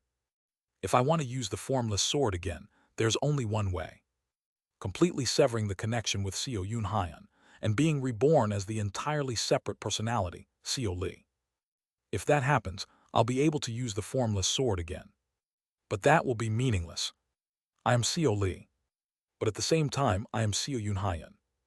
There's no need to go out of my way to become an independent me, outside of the frame of Seo Yun Hyan. Well, it doesn't matter much. Regardless, once I obtain useful things from the lofty Dragon True Person storage scroll, the gap in power will be bridged. Moreover, Coatrial will need another 600 years to escape the seal, so there's still time. I feel like the speed at which I am mastering methods and raising my cultivation is accelerating. At this pace, I might be able to aim for the integration stage within a few hundred years. If I hadn't wasted time from the beginning and focused solely on devilish arts, I might have already reached the star-shattering stage by now. Not that devilish arts are good. Leaving aside the hideous transformation of my true form, I still can't shake off my hatred and anger towards Yuan Li, nor the fury and loathing towards devilish arts. Even Great Desert to Dead Sea, which had been modified to be less devilish, makes me shudder with disgust at times during cultivation. Nevertheless, knowing the usefulness of devilish arts, it won't be bad to continue modifying and learning them, and focusing on those that don't require sacrificing others. While I'm lost in thought, Master, congratulations on reaching a new realm. It's Hong Fan. Upon receiving Hong Fan's message, I take a step forward from my spot, above a mountain peak that I am not very familiar with. The wind howls fiercely below, creating an eerie sound. This is the Swiftwind Domain. The Black Ghost Valley is working on opening a side path in Swiftwind Domain to rescue Kang Minhee, a once-in-100,000-year genius possessing the ghostly yin transformation immortal root. Naturally, I volunteer to help create the side path and aid in Kang Minhee's rescue. After absorbing the yin energy of Swiftwind Domain and diligently cultivating for several hundred years, I have reached the 4-axis stage. I'm heading there now, be prepared. Yes, thank you. Kugaguguk. Generating attraction force, I stomp my foot on the ground. Pang. I set the target point with attraction and pull myself towards it. This allows me to fly without using the flying escape technique. How long have I flown through the sky? I finally reach where Hong Fan is waiting. Weaving. The treacherous peaks of Swiftwind Domain. There's a basin surrounded by those peaks in a circular formation. Hong Fan is sitting in the center of the basin, stroking his beard with his shriveled body. "Are you ready?" "Yes, master." Hong Fan, after 300 years, has transitioned from the nascent soul stage to the grand perfection heavenly being stage, and has completed his preparations to rise to the four-axis stage. No matter how talented I am in devilish arts, I don't think I can compare to Hong Fan. Then let's begin. Kung. As I stomp my foot, the basin hums and turns into a desert of sand. Earthen totems appear everywhere, their mouths open towards the sky. The totems serve as lightning rods to disperse the heavenly lightning. Please observe the celestial energy.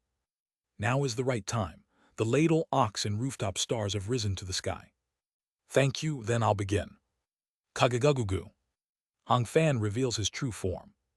A massive centipede oozing black poison appears before my eyes. Hong Fan's true form has become so enormous that each segment is comparable to a 3-story building. In his true form, he alone could encircle the entire capital of Yangyuo. Chia. The surrounding land becomes contaminated by his poison in an instant. Knowing the danger of inhaling Hong Fan's poison, I step back. And then his breakthrough begins. Quarvirung. Flash. The sky shines as golden heavenly lightning pours down. Even this time, Hong Fan's heavenly lightning is on an unimaginable scale. Although it doesn't strike with both golden and blue lightning like with the Enders, the lightning that strikes Hong Fan is far greater than that which hits ordinary cultivators of the same realm. Zizioang. Hong Fan endures the tribulation within the pillar of light. The formation I have set up beforehand slightly scatters the heavenly lightning for him, but Hong Fan still appears to struggle. Quazizizik.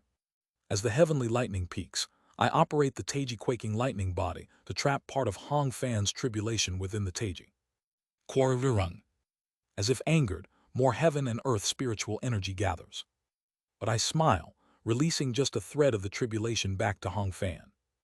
As Hong Fan touches the thread of the heavenly tribulation, the sky ceases its attempt to strengthen the tribulation. It's a sort of trick. While fully assisting with the heavenly tribulation isn't allowed, trapping it and releasing it bit by bit is barely within the permissible range. Of course, there's a set limit, and exceeding it, or if more than one person attempts such a trick, the heavenly tribulation will ultimately grow stronger. But even that is enough for Hong Fan to survive. He expresses his gratitude to me in that fleeting moment. Chi. Hong Fan spews clouds of poison and gathers energy towards himself, and finally overcomes the tribulation. And then, at a certain point, flash, the tribulation ends, and Hong Fan finally unifies with the earth. Kugagugagugug. Poison fills the ground. After a while, Hong Fan retrieves his poison and moves his body. Clag, clag, clag. Soon, his carapace begins to fall off as he starts shedding his skin. Chia. Hong Fan, having shed his skin, transforms into an even darker black centipede, exuding thicker poison. Seeming to savor the poison energy for a moment, Hong Fan then reverts his body back to his human form. Who? I slowly approach Hong Fan, who is inhaling and exhaling poison. Are you all right, Hong Fan? Having been in the poison for a while, Hong Fan absorbs it completely. Then his figure emerges from the poison cloud. Really? I'm slightly surprised at Hong Fan's appearance. Hong Fan, your appearance. Hong Fan has become younger.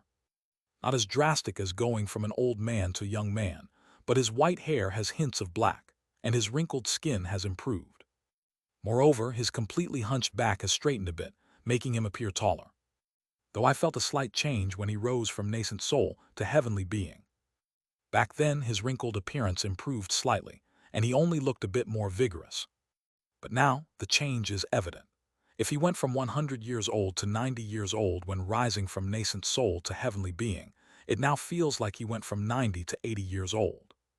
Is he getting younger every time he rises in cultivation? His appearance reminds me of a phrase like, the curious case of Hong Fan. Hong Fan inhales deeply before replying. I feel great. I feel very refreshed. Now that I've reached the four-axis stage, my perception has broadened, and I feel capable of creating even more potent and varied poisons.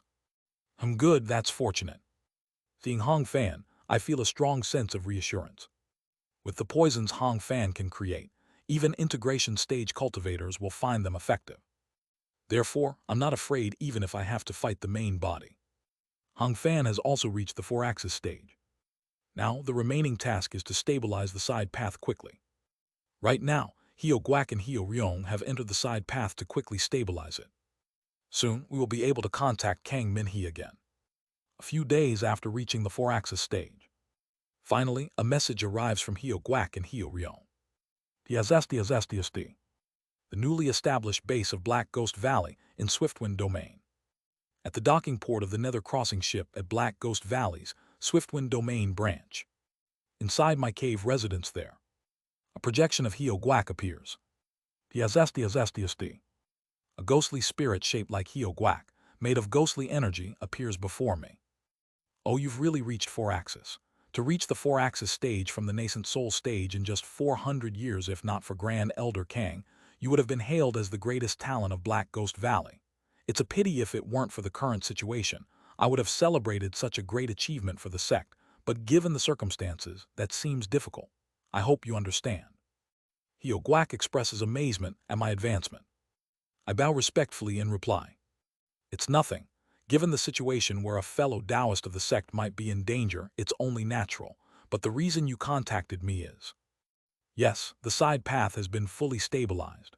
Originally, we were going to request support from the human race branch, but since you've reached the 4-axis stage, it's no longer necessary. Understood. After exchanging a few words, we immediately enter the Nether Crossing ship. Within the Nether Crossing ship, in the office of the Ghost Soul Hall's Hall Master, we stand in front of a diagram that leads to the path drawn by the Ghost Soul Hall Master.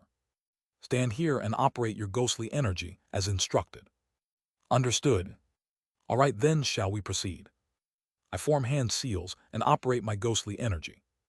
In an instant, I transform into a Ghost King with 18 heads. As I assume the form of the Ghost King, the side path becomes even clearer. The diagram drawn inside the Nether Crossing ship is just for fixing the coordinates. The real diagram is drawn in the outskirts of the Netherworld, visible through Nether perception. As I form hand seals towards the diagram drawn with the power of death, they move to form a gate. Naturally, I reach out towards this gate. The structure of the gate, the forces used to create it, and the method to construct it all flows into my mind. Now that I've reached the 4-axis state, the structure of the side path isn't that complicated.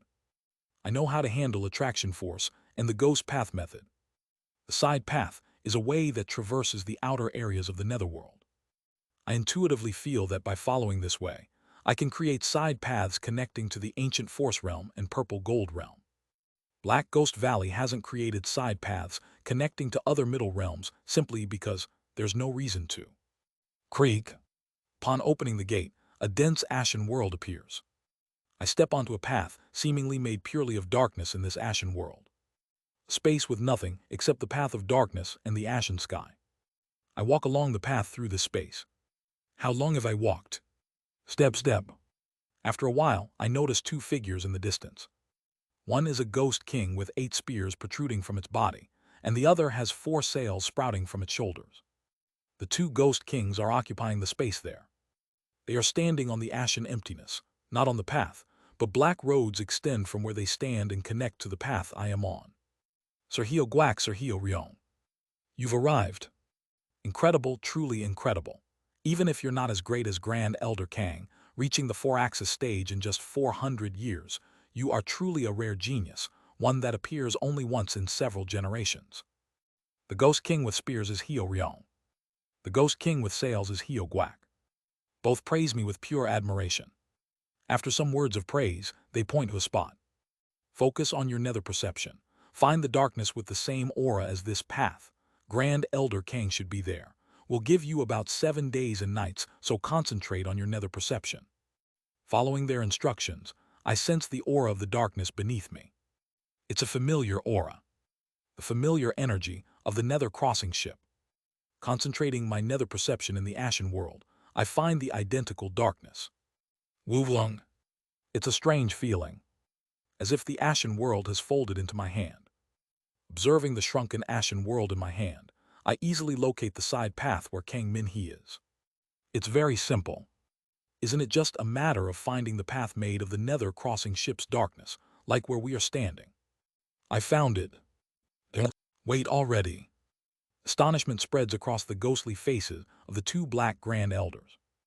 Hyo-ryong touches the spears on his body and exclaims, "Even I need a day of concentration inside the side path to find it, and you found it in mere seconds. It must have been a coincidence. Whether it was a coincidence or not, we will see. For now, let's use our attraction force to draw the side path together." Understood. We each extend our hands and unique ghostly features. Hyo-ryong extends the spears protruding from his body. Hyo-gwak adjusts the direction of his sails. And I extend my 18 faces. We focus our consciousness and exert our attraction force towards a single point. Kagaguguk. As the three four-axis stage cultivators exert attraction force, we feel an immense power bending the space. Release ghostly energy. Connect the side path. Simultaneously, we release our ghostly energy. The black path wriggles as if responding to our power of death, extending from where we stand towards the distant point. And at a certain moment, Payet, I cross space and see another side path beyond where we are standing. Is that where I need to connect the side path? Thinking so, I supplement my ghostly power. However, the two elders make bewildering remarks. Do you see Grand Elder King's side path? No, I don't see it. Let's exert more attraction force. What, isn't it visible there? Feeling puzzled, I point to one side. It seems visible there. I see nothing. Did you see it wrong? I've specifically mastered Ghost Path method specialized for detection, so my nether perception is even stronger than that of other Ghost Kings. Even I can't see it. If you've mastered power-specialized methods like Ghost Immortal QE Devilish Secrets or 6 Extremes Yin Thunder Body, there's no way you can see it. Let's exert more attraction force. Hyo-ryong and Hyo-gwak shake their heads as they speak, and Hyo-gwak in particular spreads his detection-specialized sails even wider as he talks. I don't understand Hyo-gwak's words, but I decide to just go along with it and quietly release more attraction force. After a while, the side path leading to Kang Min-hee is almost right in front of us. Only then does Hyo-gwak exclaim, as if he has discovered the side path, and he connects our side path to it. And it seems that Hyo-ryong only notices the side path after it's fully connected, nodding his head in acknowledgement. Hyo-ryong looks at me and says, "I don't know what you saw earlier, but be careful. While this is still the outskirts of the netherworld, it's even deeper than the usual places we observe with our nether perception. For the living, it's too deep, so nether perception doesn't function well. It's normal to barely see a foot ahead here. Although it seems quiet now, it's hard to guarantee what kind of beings might be lurking around. In the worst case, you might end up falling into the nether crossing river by mistake. Next time, don't be too quick to react just because you see something." Yes, I'll be careful. I don't think I was mistaken. I click my tongue inwardly as I cross over to Kang Min-hee's side path. Now you go that way, we'll go this way. I momentarily furrow my brow. It feels like Kang Min-hee is in the direction the Grand Elders are heading. Instinctively, I feel that way. I want to go, but knowing they wouldn't like me interfering, I decide to let them handle it for now.